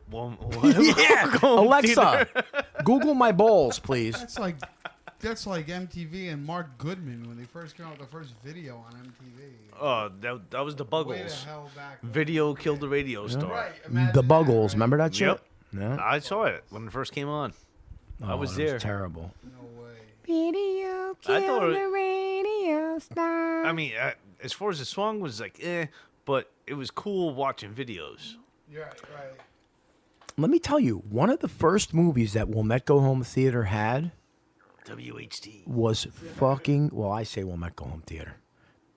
Anyway, I always knew it as WHT. Motel Hell. I remember Motel Hell. Remember Motel Hell, bro? That was awesome. Oh my God, Farmer Vincent. Yeah. He It buried takes- the people up to their necks. Cut their larynx out of their throat and buried them in the dirt. Hey, it And he takes sold all jerky, right? It was jerky. He made jerky. He made all kinds of stuff. It takes all kinds of critters to make Farmer Vincent's fritters. Yep. I remember that movie. And also he said, meat's meat, but man's got to eat. Yeah. Meat's meat and man's got to eat. Then they fucking came out with the pig head. Yeah. Wearing the pig head at the end with the fucking chainsaw. Yep. Great movie. Perfect blend of horror, gore, and dark humor. If you've never seen Motel Hell, buy it. It was actually it was called Motel Hello. Well, yeah, but O the was- neon was, the O was cracked out, yeah. No, but I mean, the movie was Motel Motel Hell, yeah. But on the sign, that's why they called it that. Motel Hell. The O was defective. Defective. Mm-hmm. It was. I mean, it's still nothing compares to the original Texas Chainsaw from 1974. But that was a good one. Motel No, Hell it was good. good. I remember watching it as a little kid. I enjoyed it. But Anyway. like you were saying before, though, when I was a little kid, I used to, especially when cable started and all that, we had Showtime. And Friday nights, they had that Kung Fu thing. Oh. Because you mentioned about the Kung Fu double Fever, features beating the and shit all out of that. each other on the way home. Dude, I used to watch fucking Bruce Lee until fucking like 1 in the morning. I was like, Bruce was the man, dude. Bruce Lee was the shit, bro. all the different styles, drunken style, praying mantis style, Mm-hmm. you name it. I was What like, about- ooh. Limp wrist style. Limp wrist style. No, that's the Huniac. Pinky, No, hey, no. pinky, drinky tea style. Give me a little new kiti to your larynx, and you'll see how much you're going to be talking after that. Oh, listen to Horny Crack. Horny Crack, no more fucking Heaven Hill for you, pal. Oh. No more Heaven Hill, no more skunk weed for you. He's getting froggy. Yo, you feeling froggy, Horny Crack? Leap, motherfucker. You feeling squirrely? Jump, bitch. You know what's going on with the frogs too, you know? Oh, the gay frogs, yeah. Yeah, but that's Remember later Tales on. from the Crypt, the original Tales from the Crypt? Not the one with that dummy. Don't the start original- talking about gay frogs, no, please. The original story? Not yet. Oh, Tales from my the Crypt, the original God. one that came out? Which one? The original. On TV? No, Tales from the book Crypt? form first, and then the movie. Oh, the comic books, EC Comics. Well, not a comic. It's an actual, like, fictional horror type thing. Oh yeah, well no, I know. They came out on EC Comics Yeah, first. different stories. Vault of Horror, Tales from the Yeah. Crypt, all EC Comics. But the original wasn't a comic thing. It was a really good movie. You got to really look for that, man. That's a good movie. I think you'll dig it. We've seen it. I've seen it. Seen it all. You've seen it all, and you're so young. Oh, Oh no. who could that be? No, I bet you have an idea. Because we just ordered tomato pie. Right? It's gotta be. I think I know. He must smell the fucking dough and He just tomato knows. sauce. He just knows. I don't know why. I hope you guys saved him a slice at least because No, he ain't I don't getting wanna shit. hear it. He ain't getting shit. He ain't getting shit. I really don't want to hear it from him. Oh, Is it? It is him. I knew it. I knew it. I knew it. How the hell? Hey! I heard you had tomato pie. I was listening, you pricks. Uncle Louie, you gotta Uncle Louie, what's going on, brother? Hey, what's going on? What's this prick doing back? Oh, he's feeding us. I haven't seen him bring any Italian food since he started coming around. Hey, prick. He doesn't like Italians. Uncle Louie, he makes all kinds of good stuff, man. Give the guy a break. Yeah, well, you know what? What's your name? Horny Crack? Culinary creep. The culinary creep. Why are you going to make some lasagna? Lasagna, I can. Yeah. Or baked ziti or something. Ziti? Baked ziti I or... think I'll do the lasagna for you. I'll make a nice one for you. You better throw some meat in there, too. I'll throw I'm not talking about that little thing you got in there. Don't throw that meat in there. Don't you worry, buddy. You'll have a, tough meaty guy. lasagna there. You don't worry As about long as that. he doesn't rub those 2 inches on there. That's right. Oh, you got 2 inches, too? Yeah, from the ground. Wow. This guy is a witty Yeah, prick. he is. A witty prick. Witty prick. WP. They call me What's WP. going on in Bully Land tonight? A little this, a little that. Who's in the chat? We got some people. What pricks is in the chat? I don't know. I gotta look. I'm not on that page right now. Where's that Sorry. guinea at? There was just a guinea in here before in Maglio. Artie. I think he was. Whoa, that Adamo prick too, the Legion pricks. Yeah. Well, they left. They're from South Jersey. Ah, so they yeah, suck. you know, South Jersey. Yeah, me and my boys used to go down there and kick the shit out of all those guys down there. Yeah, they're all pricks. I don't all pricks. I want to see him come back in. Artie Maglio. Don't make me come down there, pal. Smack you around. So we got no guineas in the chat then? No guineas? Who's guinea in there? Oh, they got this Jean broad. She's not getting. Oh, yes, she is. She's Guinea and Polak. Really? That's right. That's pretty messed She's up. Guinea and Polak. That makes a Glock. Right. Watch out. Right. Yeah, she's a Glock. Jeff Baker, you ain't a Guinea, pal. Don't make me come down there, buddy. In Pennsylvania, wherever he's from. Mr. Shoemate. Where you from, Pennsylvania? Half Guinea. I told you, prick, see? She's half Guinea, half Polak. Oh. Ah, right. That means she's confused whether to eat the pasta or the meatballs first. She can't figure it out because she's Polish. She puts tomato sauce on Pierogies. pierogies. She puts tomato sauce on what do you call it? The one there looks like a sausage. What do you So call it? what? It looks like a sausage. Help me out, the culinary cock. It's creep, not cock. Whatever. Starts with a C. What's a Polish sausage? Kielbasa. Hey, there you go. Starts with a K. Tomato sauce on it. On the kielbasa. Kielbasi. On the kielbasa. Right. Shumate. Shumate is Italian, no? No, it's shoemate. Shumate? Shumate. All right, take that back then. Shumate. Shumate. I thought it was Italian. It ends in a vowel, so it's very confusing. Jeff Baker, what are you, pal? Besides a prick. He's St. Patrick's Day is coming. Irish. He's Irish. He's He's one of those who- Irish. Everybody's Irish on St. Patty's Day, pal. Yeah. Well, the Irish always. I wish I was that. I wish I was that. Could be English, I guess. But Hey, I listen, wish I was English. listen, I got bone to pick with you, pal. What's up? I told you stay away from my wife, prick. Which one? Wahida, I only got one, you prick. I don't know. I see you messing around with a bunch of people. Unique was tentative. Oh. Unique was ready. Let's put it this way: I guess- she's on hold. You keep fucking around with my wife, I'm going to pay Uniqua a visit. Hey, listen, I don't do anything. Right. I don't go by your wife. Yeah, that's not what I heard. My wife is madly in love with you. I don't know why. Is that what she said? She said, but I'm going to win her back. Yeah, are you? Yeah. How you gonna do that? Because she liked that guy, Stink. Stink? Who? Yeah, from that band, the Popo. Horniak? No, Stink. Oh, Stink. Yeah, from the Sting. The Police. Popo. Sting. Right? Right. So I decided I'm going to try to win her back with song. Oh, yeah? With music, and then I did a little studio work, and I got something going on there. Oh, yeah? And you're going to play it, prick. Okay. You want me to play it now? Right now, you prick. All right. I'm going to drink my Monster, and I'm going to have a slice of this tomato pie from Villa Borghese. What'd you name the song?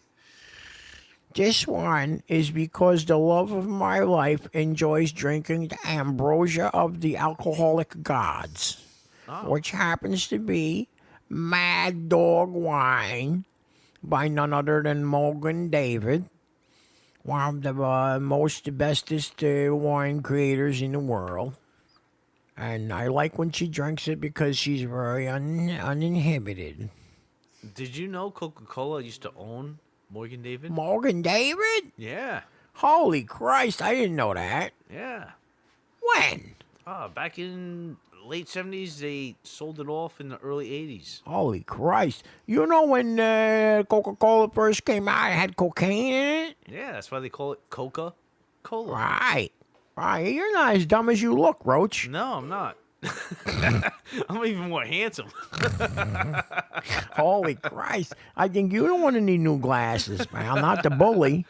Hey, Uncle Louie, you just better watch. I might touch your sweet spot there. Hey, you just keep away from my wife. You wanna grab my cock, it's okay. You just stay away from my wife. You wanna grab both inches of mine, it's fine. Oh, my hands are small enough, so. And I'm fondling myself. Anyway. All right, so I'll play that song for you. The Popo, this is going out to you, Wahida. I love you. I want you back. I want you to stay away from this little brown bastard. I'm not a bastard. The name of the song is called Mad Dog in a Bottle. Do, do, do, do, do, do. Mad Dog in a Bottle, yeah. All right. Metal Messiah Radio. Metal Boy in the Roach and Uncle Louis Simone. Prick.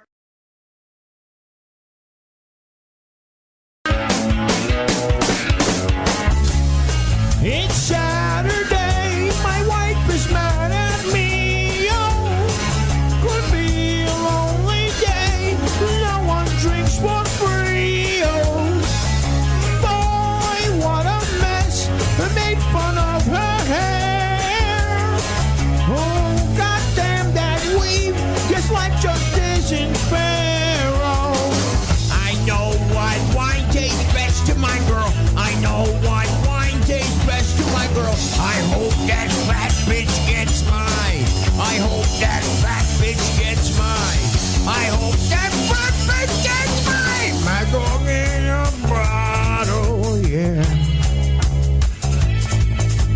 My dog in a bottle, yeah. A day has passed since she broke my nose. I sure miss her, even her farts.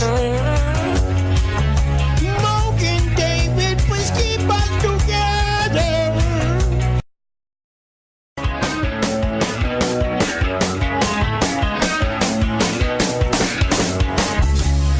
It's Saturday, my wife is mad at me.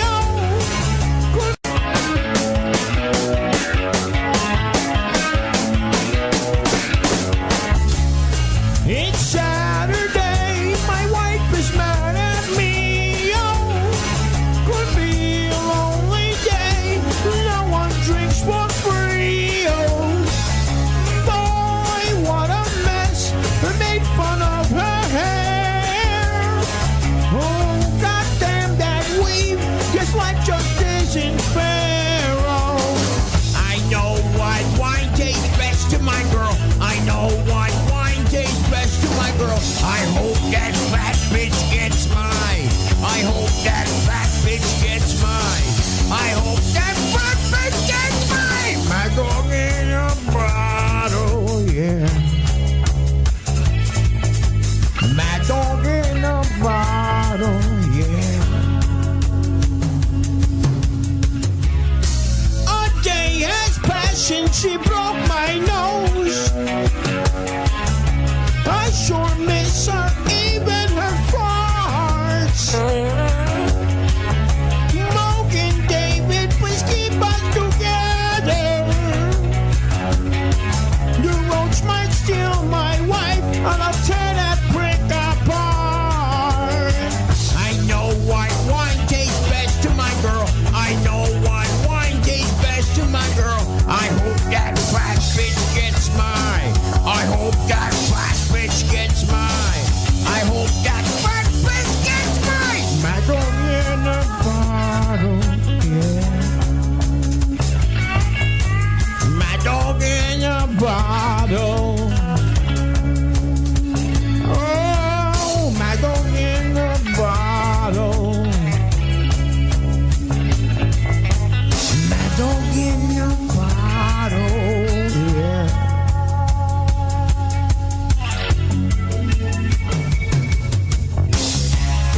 Hungover next morning, I think I soiled my drawers. Better grab some Pepto before I puke all over my floor. I see Wahida still's not home. Gonna blow Roach's ass away. He slipped my wife the bone.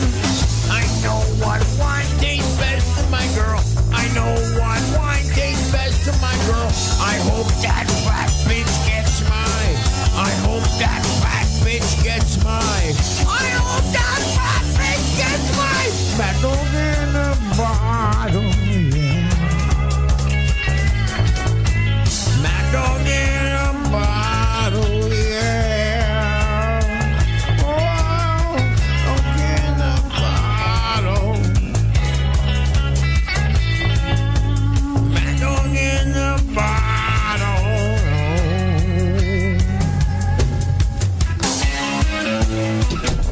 Oh, well, look who it is. Look who decided to grace us with her presence. Nigga, don't even start with me. Made fun of my weave, motherfucker. And you know I was trying to look good. Look good for who? Not for me. You want to look good for that old Mexican prick, that Roach. You look like you had a raccoon laying on top of your head. Motherfucker, who you calling the coon? Man, you better watch what you say, Louis. I'll fuck your ass. Hey, you fat Italian little dick motherfucker. Oh, hey, I call him like I see him, huh? You look like a Sasquatch or something, right? Right? He's climbing on my white big grass! Yeah, who is it? Yeah, well, it's Officer Head. Somebody made a complaint. Sweet baby Jesus, Louis. Now you got the po-po here. Well, everything's all right, pal. Just go away. It's not that easy there, Lou. Open the door now. Hey, don't you have some parking tickets to write there, pal? Forest Urgent Care, how can I help you? Hello? Hello? Hello? Oh, my God. Hi, is this the clinic? Yes, sir, this is Forest Urgent Care. Jesus Christ. I gotta come down there. I had a little thing going on over here. I'm sorry, sir, what was that? I got a problem over here. Okay, and have you been here? Get in the Have you been here before, sir? I know, never been there, honey. Oh, Okay. Jesus Christ. Can I tell you what I Can did? I just have your insurance card and ID, please? You got somebody I can talk to real quick about this because I don't even know if you're going to be able to help me. Louis, Okay, just sir. go put it in the sink. Hello? Yeah, you got a man there? Because I'm a little bit... I don't want Which insurance do you have again? I'm sorry. I got it in Oxford. You have Oxford? Okay, sir. So, yes, you can come in, okay? Yeah, boy, put somebody on the phone with me, please. I could tell what happened. I'm sorry. What was that, sir? I could tell you what happened. You got a man there I could speak with? You can speak to me, sir. Put your dick in the sink. Yeah, I was having relations with my wife. Mm-hmm. And I thought I was putting a lubrication on it, and I put Bengay on my penis, and it burns. Okay, sir. So you can come in, okay? Louis, put your dick in the sink. My wife keeps telling me I tried putting water on it, it still burns. Sir, you can come in, okay? Well, let me speak to the doctor, okay? Nobody wants to talk about the burn. Okay, give me 1 second, all right?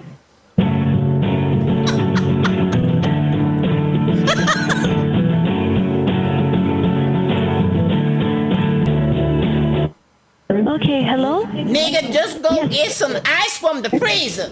Hello? So I spoke to the doctor, ma'am. Yeah. Oh, sir. Yes. Right? And the doctor says that you have to just wash it off. Okay? Just wash it off as soon as possible, okay? And if you're still experiencing pain, you can come in, okay?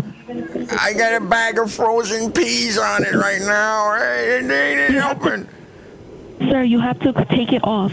You have to run it underwater and take it off, Put okay? your dick in the sink, nigga.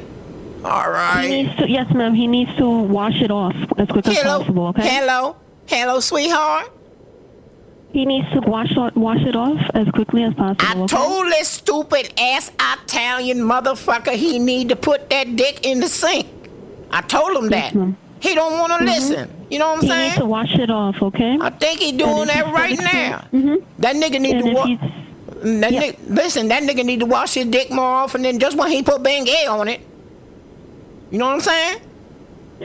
Yes, ma'am. That nigga be So- stinking sometimes.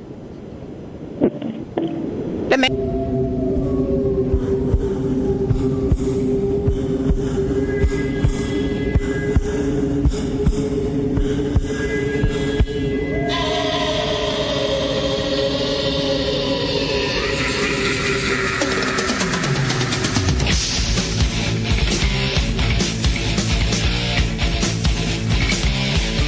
Into the abyss I fall, the eye of horrors.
This is the Adam Age. Are you on time? Yours age, you're on a test. Tell me, who your favorite place? I'm gonna back you into the Adam Age. Yeah.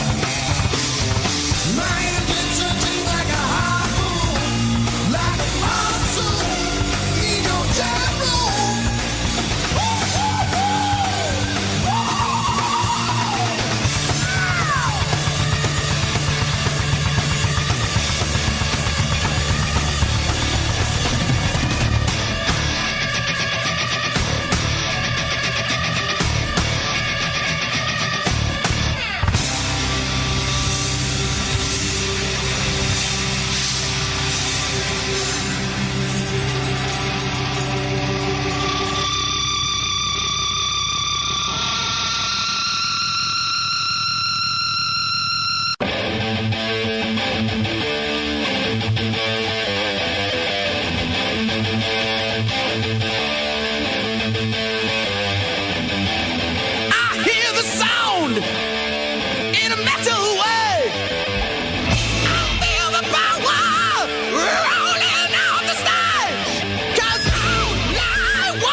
now, like now, like now, like we're on Like yesterday? now. Like yesterday? Yeah, like hey, stop with this nonsense. Oh, Hey, I'm do you talking know- about Lee Hing plum chocolate covered bacon, pal. All right, well, It's pigalicious. Pigalicious. What a fake. It's pigalicious. Oh, Oh my yeah, Lord. pork gasmic. Right. Right? Uh-oh, Oh, Freddy my God. Krueger. Uh-oh. What? Look, Freddy Krueger joined the conversation. Oh, he posted a picture of. Oh, I'll never forget the first time I saw that. I saw at the Royal Theater. The original Nightmare on Elm Street. When nobody knew who the fuck Freddy Krueger was. all right. When he's walking through the alleyway, bro, with the stretched out arms. Yeah, that was creepy, And right? he's scraping his nails against the wall, dude. That freaked everybody in the theater out. We were all like, what the fuck? Nobody ever saw nothing like that before. No, I know. It was freaky, man. It was like no escape. Johnny Depp was in that movie. Yeah, he was. Johnny Depp, yeah. Not That's Don. what I said, Johnny. No, you said Donnie. Did not say Donnie. That's the fucking... You Listen, see? you fucking prick. I'll blame that on your chocolate-covered bacon, you fucking prick. You cock smoker. Oh. Anyway. Oh! Oh! I know who can kick Freddy Krueger's booty. Who? There ain't nobody that can. Oh, yeah. No way. Two No guys. way. Two. Two guys from Brooklyn? Remember Oh, two? Hoboken? Remember Two Guys store? Yeah. Remember that? But they were two guys from Hoboken, I think it was. No. Yeah, no, that's the original name. Was two guys from Hoboken or Oh, you're talking about the store. yeah, Talking about who could kick Freddy Krueger's ass. yeah. Well, we're talking One. about two guys. One is from Texas, Texas. and one's from New Jersey. I know Jersey is Jason Voorhees. Thank you. Texas. Camp Crystal Lake, baby, New Jersey. I know. And they're offering. Now you can spend a weekend there. Yep. They have a thing. You know how much going on. money that must cost? Please. Probably not that much. I would sell my ass. A weekend. And you know I ain't getting much for that, so. No, you got no ass. I ain't getting much for that, pal. Take it away. What are you talking about? You're like all sphincter. I am. All sphincter. All. All farts. Pew, it stinks too. Is that your breath or did you just shit yourself? Oh, my ass. That's that Lee Hing plum fucking bacon. Come on, honey, you were just up his nose, up his ass. The Roach is all buzzed up. Listen. No, I'm just. Roach, I haven't heard you that buzz in a while. Hey, how about you post a picture of what we're drinking over here tonight? Okay. Prick. I will. We're drinking a little bourbon tonight. Kentucky bourbon. Kentucky. No, not Jack Daniels. No, not Jimmy Beam. Heaven and hell. Heaven and hell. Heaven Hill. I gotta see if I have It was on sale. The price is right. Heaven Hill. All right, I Don't took worry about pictures. Heaven Hill. Well, Don't worry about it. Even at that, I took pictures on my phone. It's not on my computer. Don't believe what you hear. The company has not gone to hell. It's still good. I don't know. Right. I don't know, honey. Horny, crack, crack, crack, crack, crack. So You you like- ought to know by now. You like that Lee Hing plum bacon, huh? Yeah, I do like it With a that lot. ginger plum undercoating under the chocolate. I with like it. wasabi in it. I like it a lot. Well, thank you very Just much. need some more bite to it. Okay, I'll put a little more wasabi. in After next heat. Need some after heat. time. A little wasabi and a little Thai bird chili. Mm-hmm. Thai bird chili pepper. For you, round eye. Mm-hmm. These small I don't know. people- My eyes ain't too round. I'm pretty chinky-eyed, bro. My mother. Do you know my mother teases me to this day? She goes, when they brought you to me, I thought they gave me the wrong baby. You looked like a chink. That's what my mother said when she said, Swear to God, bro. Real nice, Ma. Thank you for that, Ma. I know that feeling in that one, man. It's kinda That's messed very up. politically incorrect, Ma. Maybe she didn't know the true dad. The milkman. Or the postman. The postman always rings twice. Wow, we're really showing our age now, boy. Today it's like the paper Wow. Paperboy. not Wow. It's too old. That was what's her face from King Kong, I don't the know. that remake was of King Kong. Jack Remember? Nicholson. Yeah, and he was banging what's her face from King Kong from the remake. Dino De Laurentiis, Jessica Lange. Thank you. Yeah, Lang. Became a big That's what it Academy Award winner later. Everybody used to say she couldn't act. Look at her now. Because she was a whore getting, she was getting pounded on the kitchen table by the postman. Oh man, like a raw steak, tenderized, like a raw steak, bro. Nicholson was hitting that shit. He was hitting it. I remember I was a little kid watching this. I was like, "What the?" It's just not fucking right, man. You guys. Oh, really, it's not right. Oh.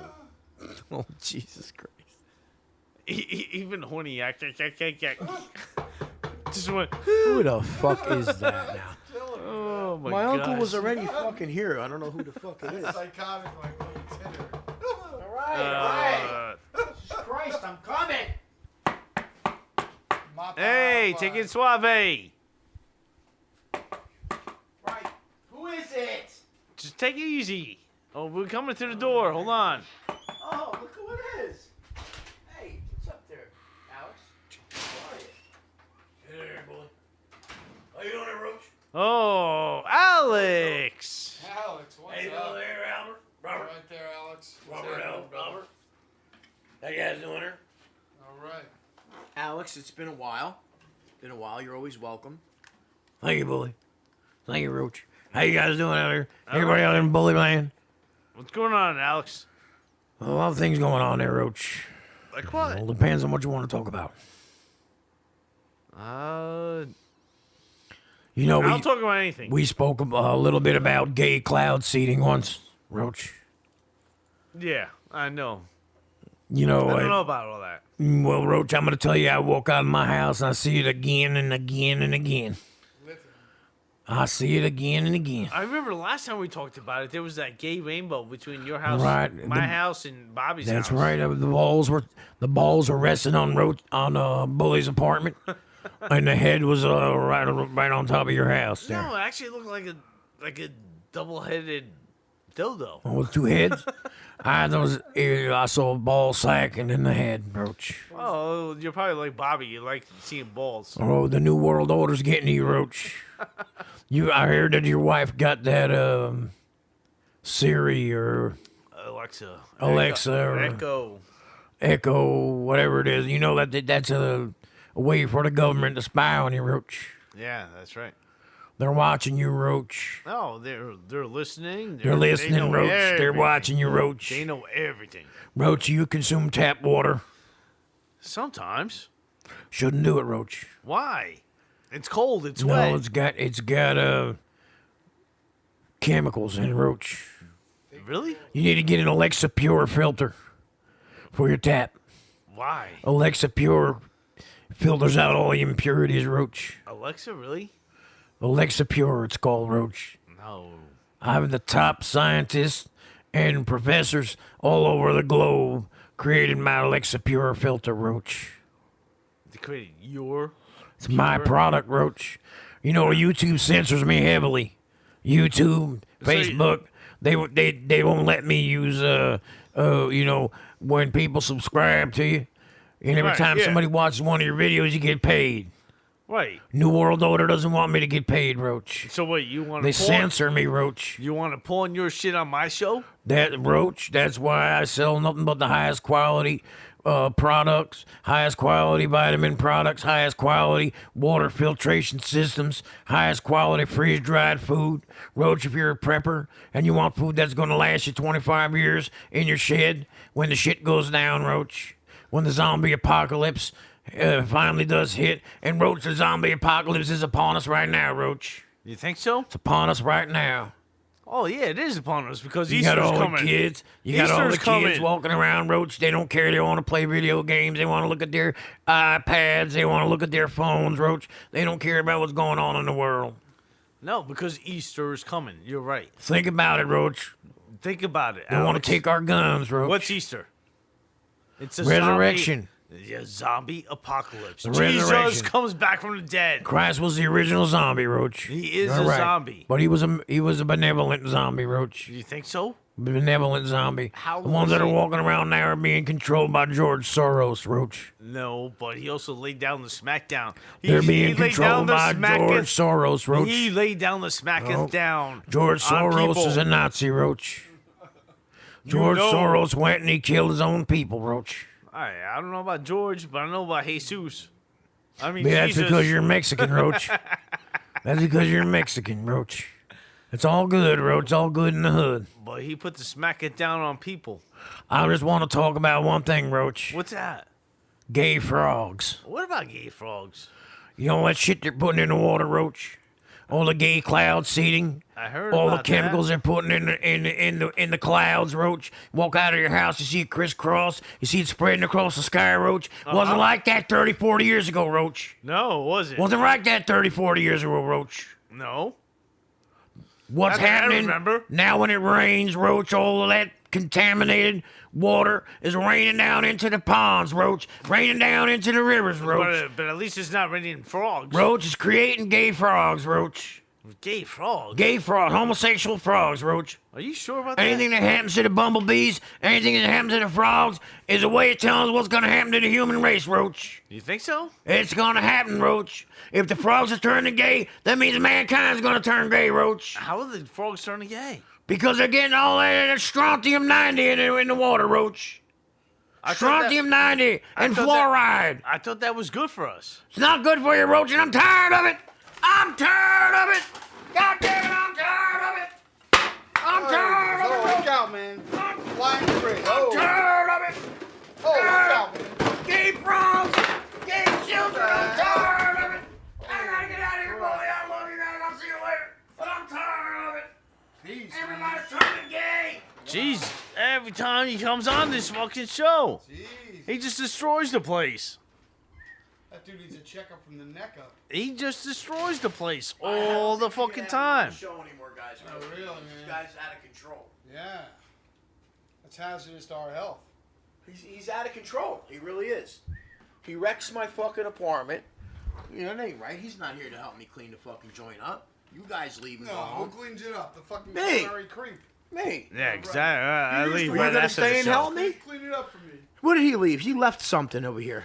Yeah, he wanted to play this song here. All right, well, play it. Let's at least make him happy. Play All it. right, we'll play it now. Oh, Alex, man, I love you, bro, but we ain't gonna be able to have you on no more, man. I don't know, especially after that outburst. Nah, not after that.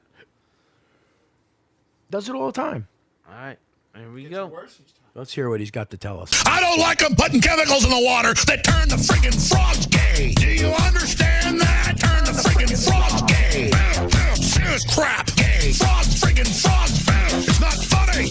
I'm gonna say it real slow for you. Gay. Frogs.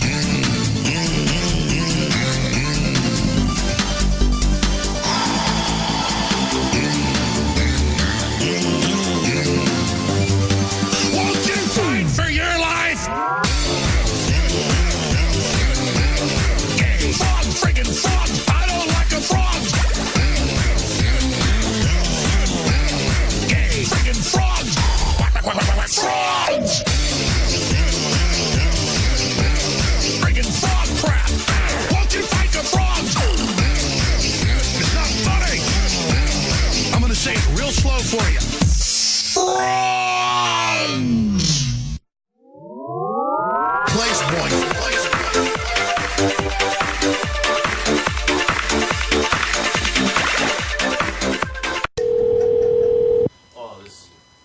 Hello, Tennessee. It's Congo. Singalang Congo.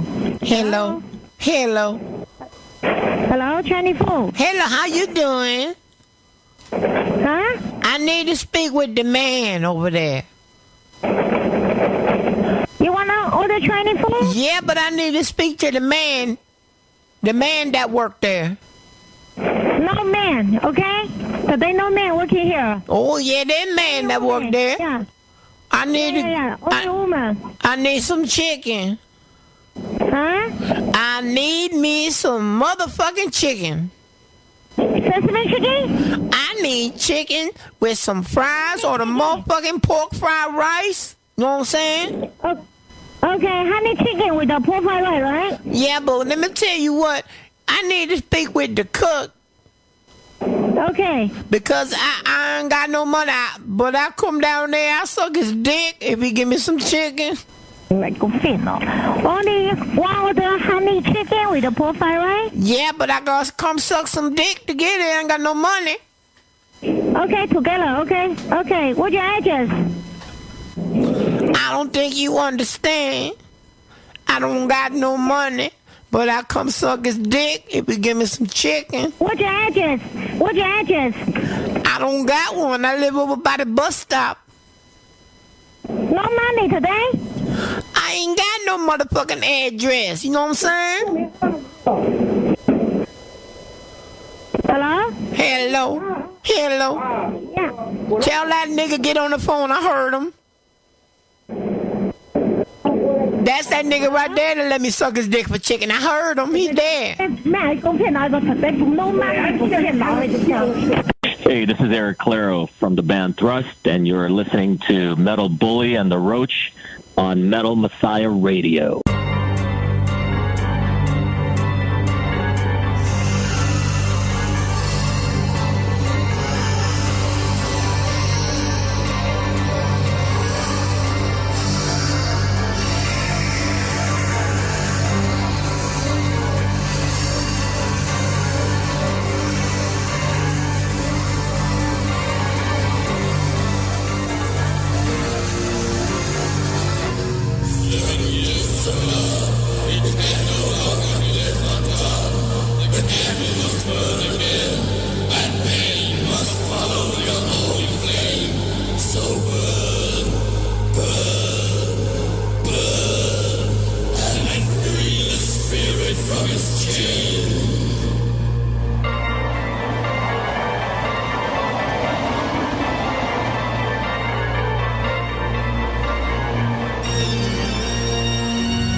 to say. We don't give a fuck. Any of you. That was Better great. than Ride the Lightning. Better than Master of Puppets. Better than Justice for All. Better than... Definitely better than a Black Album or Load or I'll tell you what. Saint Anger. Sound was just straight up Marshall Head. It was fucking raw, dude. It was banging, dude. No effect pedals. Look, Robin, that's awesome. Make Metallica great again. Donald Hetfield and shit. Really? Oh my lord! Please don't even get me started on that fucking subject because, I mean, Death Magnetic was like kind of a bounce back. I liked it. You know? I liked it. I did too. Then they fucked up with Lady Gaga on the Grammys. No, well, they did. I didn't like it. Oh, I did not like that they did that. It's not that they fucked up. They fucked up. They got paid to do something, and they did. They fucked up. Yeah, well, that's selloutica. No, but it was like a bridge for Please, those bridge. people. We don't need a bridge with those people. That's the fucking point. For people to start listening. See, There Metallica's ain't a game. no more people listening. Metallica's as mainstream fucking thrash as it gets. Exactly. They don't need more people. They don't need Lady Gaga fans. They don't. They are Sorry. they are the gateway band to heavier, more better stuff. They can keep their fucking just like fans. just like your those favorite fucking band, people. Five Finger Death Punch. Ugh. Five Finger. They are Five the Finger gateway Wigga band. Punch. Yeah. Five exactly. Finger Wigga Punch. You mean? Exactly. They are the gateway to better bands. They are the pop bands that are getting people into the real bands. Who else do you like? My Bullet from a Valentine. I didn't say I like these bands. I didn't say I Oh, my liked God. them. I just said Killing me. these guys are gateways to the They're heavier stuff. they're gay ways. Exactly. Ways. Exactly. Oh, fuck all of that shit, bro. No, but Metallica was starting to come back. They were starting to make me happy, and then they go and play with Lady Gaga, and they ruined it. yeah, We well, don't need you know that. what? We don't need that. I did not appreciate it. No, that's I thought why it was. I they thought ruined themselves. They ruined their reputation. Well, it again. doesn't matter because the fucking Grammys fucked them up, or I think it was the Grammys. At the Yeah, time, they right? did. Their whole show was. Their But whole it wa- but segment it- was destroyed. It was fucked up because mics weren't working and this and that. You know what happened? They say. Oh, who could that be? You know why? Because. Oh, really? Someone else is here? Please don't tell me. Because you know who's got a studio in Jersey now. Oh, I know. Who's listening? I hope it's not. But anyway, because the whole thing was because, Metallica was starting a new venture. They're steering a different way. And, oh my God, of course. Oh my God, of course. It's the loudmouth. It's the loudmouth. Dave, it's cool, man. We're talking, I know what you're talking about. Listening in the car. I heard all that's why I came by. Yeah, what's up there, bully? What up, Roach? What's up, Dave? How you doing? I'm good. I'm working at my studio. No, yeah, I know. Writing a new Megadeth album. How did you know that we were speaking in the same... I was on my way home, and I happened to have on the Metal Bully and the Roach show because it is the best heavy metal show on the radio. I know it is. It's the best, greatest, most heaviest, best metal, true album, metal man. Metal Man? Truest albums of metal in the land, I meant to say. Oh, in the land. Yeah, I had a few drinks. No, you didn't. Yeah, a couple shots. You're sober. Yeah, but I had a couple shots But you're sober now. of NyQuil because I got a cold. Mm. It's raining, snowing, and everything sleet. Yeah, that was yesterday. Yeah, 6 feet of snow. I had to dig my way out to get to the studio. Oh, that's because you're short. It seemed like 6 feet. It was probably only about 2 feet. Listen, Roach, I'll take you back to Mexico if you don't watch out. I just want... Dave, you know I love you, bro. I just want to say that I know what happened at the Grammys. Oh, what happened? I happened at the Grammys. I think you did. I really think That's you right. did. I sabotaged you, Lars, and James, and Kirk. Yeah, because didn't they introduce you for the wrong bands or something like that? Hey, I'm pretending that I was a roadie for Metallica. Because I know some of those guys still from back in the day when they was giving me bologna on hand sandwich. But didn't they, during the Grammys, I believe that when they introduced you, when you won your Grammy. Yeah, they called it Metallica. They played Master of Puppets. Yeah, right? they told you that one. You know what? Don't even bring that up. You made me even more angry now than I was.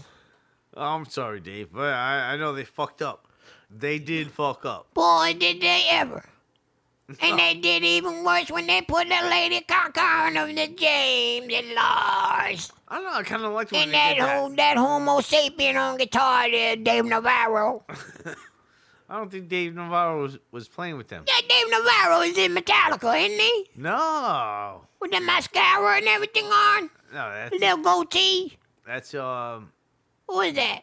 either Red Hot Chili Peppers or... Yeah, that's him. Red Used to Hot play in Chili- Exodus. Dave Navarro. Not Dave Navarro. He's banging that girl from the tattoo show on the reality TV. You're talking about Kirk Hammett. No, that's his that. Well, Dave Kirk Navarro, Kirk Hammett. Who's what? Same difference. Yeah, I guess. One has long curly hair. And then when they're both gay. One's half gay. One's half a fag.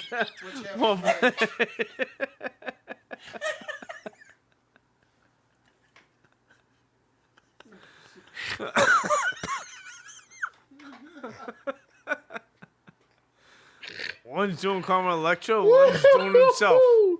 One's a Carmen Electra, one's a Carmine Electra.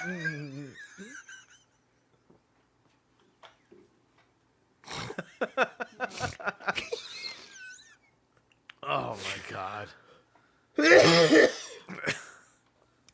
Oh, anyway. Yes, I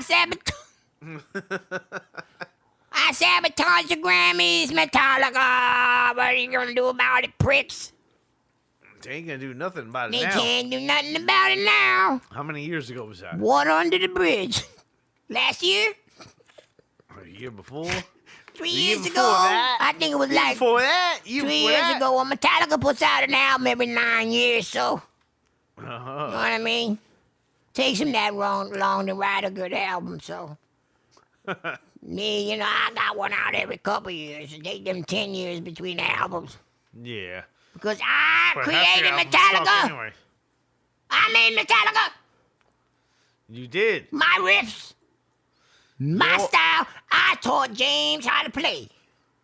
Of course you did. Damn straight. That's what you say. That's what I did. Okay. You prick.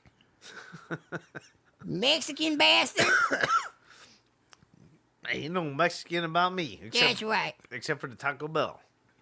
You are And that Mexican. ain't even Mexican. You're Mexican. And you're also drunk. Not me. I don't drink, Roach. You fell off the wagon. I don't you know drink, it. Roach. You know you fell off the I wagon. don't you drink, faggot. Roach. Hey, listen. I don't drink. Just remember. Prick. You named your mascot after me. I'm Vic. Vic the prick. Vic the Rattlehead. Prick. Rattlehead Vic. Red Vic the prickhead. Even your studio's named after me. That's right, Riderhead Studio. Vic. Don't tell me about that shit. Dave, man, I don't want to be rude, bro, but we got to say goodnight, man. Yeah, you gotta get the fuck out of there. Hey, Bully, I'm the biggest star power you got on this damn show. Hey, listen. It's not true, Dave. You know, I got Alex Jones was just on before you. Yeah, Alex Jones. Alex, how's he doing? That's a good friend of mine, Alex Jones. Oh, well, I'm surprised you didn't see him when you were coming in. He was leaving. Well, no, I didn't see him. If I see him, I would have talked to him as my friend. What, are you drinking again? Not me. How did you not see him? Gay frogs. Oh.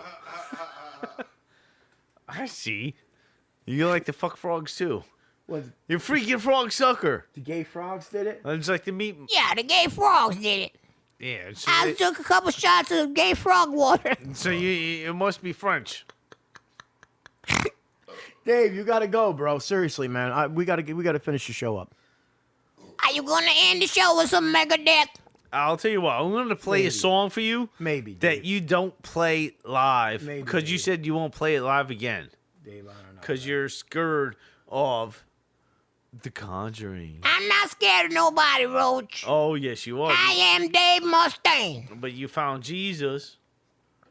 Never you found Kirk Hammett and Dave Navarro in your bed. Dave, you gotta go, bro. What, bully? I'm the best business guest you ever had. Bestesses? Men the most metal. But you don't want to... Dave, you gotta go, bro. All right, bully. I'm gonna remember that next time you want a free album. Dave, I'll talk Dave, to you. you gotta go, I'll bro. talk to you later, Dave. Take care, Dave. Hey, fuck you too, Roach. Hey, Dave, you're gonna be like that, fuck you too. Go fuck yourself, pal. All right, Dave Dickstein. Hey, Horniak Yak will always touch himself. All tight tonight, bro. What the fuck is up with that, bro? I don't know. Is it a full moon tonight or what? He's so fucking mad, bro. Yeah, what's Davis fucking special snowflake now or what? Oh, yeah, well. He's all upset and shit. He's upset. I mean, obviously the Grammy Slam. I didn't know he set up Metallica on the Grammys. Did you know that? Well, yes and no. Yes and no. But I mean, what was it when he got announced to a Grammy or something like that? They played Metallica. Yeah, the Master of Puppets or something like that for him. Oh, that poor Dude, guy. only the lame stream could do something like that, bro. Yeah. But, Right? they did it on purpose. Right. That was all planned out. Metallica did that. Was a setup. It could have been. It could have been. By them. I Dude, don't know. Lars and James gave them like fucking I don't know if it was $1 million to do that. They were like, you know what? We're fucking I like don't know. ultra millionaires. We could afford to lose $1 million just to see the look on Dave's face. Yeah, but I don't To know. fucking play Four Horsemen and introduce him. I think it was just a stupid ass Grammy. You think? You think Yeah, so? yeah. All right, we'll I go think with that. they're But I'm a fucking conspiracy dumbass. theorist, so Yeah, you are. you But know my buddy Alex. I kind of agree with some of the conspiracy things, but also, I think this was just a fuck up from the Grammys. Yeah, the lame stream. They're idiots. I mean, the Grammys are always fucked up anyway. I mean, They need to have us as stagehands and fucking guys behind the scenes. no, Ain't it, Roach? they need us to get on the stage to say what the fuck's going on. All right. Hey, Dave was saying you're winning. We could be. Okay. All We right, could Master be like. Brothers, but I was like, because I would be on stage. I'd be like, yo, what the fuck? I'm like, yo, this is not the fucking song. Dude, we could be like the Eddie Trunks of the Grammys. I don't want to be a jackass. I was watching the video, Eddie Trunk. What the hell? Who was he introducing? I was dying, dude. Jakey Lee. Oh, one of his best friends. Jakey Lee. I know Red him. Dragon. I know him for so long. Every single artist that he fucking introduces. I'm good friends with these guys, and I've known these guys for 30 years, and I got good friends. We went to White Castle last night, and tomorrow morning we're going to Howard Johnson's for breakfast. And I have nothing else to tell you about them. And, everybody thinks that they haven't been around because, nobody's heard them for 20 years. Well, they have 5 albums out. That's how much you know. And that's because they probably sucked. Well, he's into all that hairspray shit anyway. Oh, he may. Ask may him not anything be. about real metal. He won't know what the fuck you're talking about. Ask him about Exciter. We'll see. He doesn't know. He doesn't know who Exciter is. If he heard Exciter, he'd go into convulsions, bro. the first riff in fucking Violence and Force. He'll fucking... That's it. It's all over. That's right, Eddie Trunk. We're calling you out. Oh, Eddie. You are a punk. Eddie. You do not know more metal The than guy gets we like do. $3,000 to talk for not even 5 minutes on stage. He's got to be doing something right. I'll do it for $5. What do we have? Like 5 people in the chat. It Holy don't even matter. Christ. I don't even care. I'll tell you what. I'll go up on stage with friends that we know, people that we interviewed, for $5. I don't need. Just get me in the show. I don't need to get paid. That's right, pal. An extraordinary amount. First, we would turn. I like how it turned to. We don't need to get paid, and then it went to an extraordinary amount. Well, he thought better of it in that split second. He said, "Well, it wouldn't be bad to get paid to introduce a band." No, yeah. Right. I wouldn't mind. I'd have my hand out. No, I'll say we should. That's what we should start doing.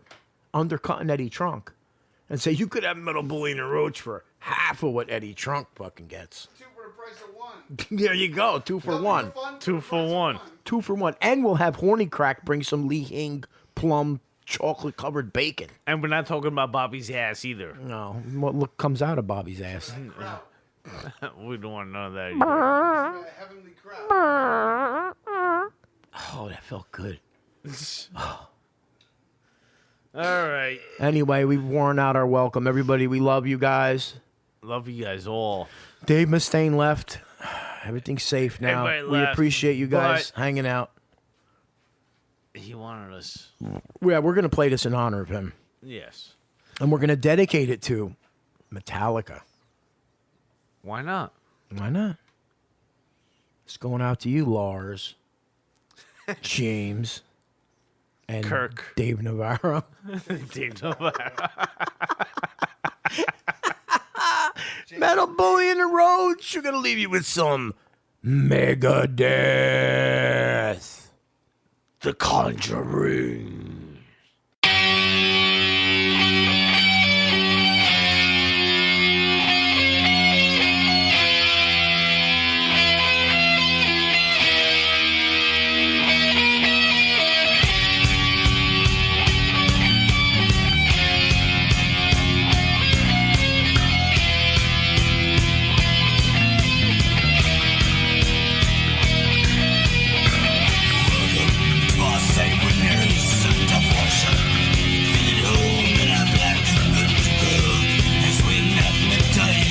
Those who oppose us.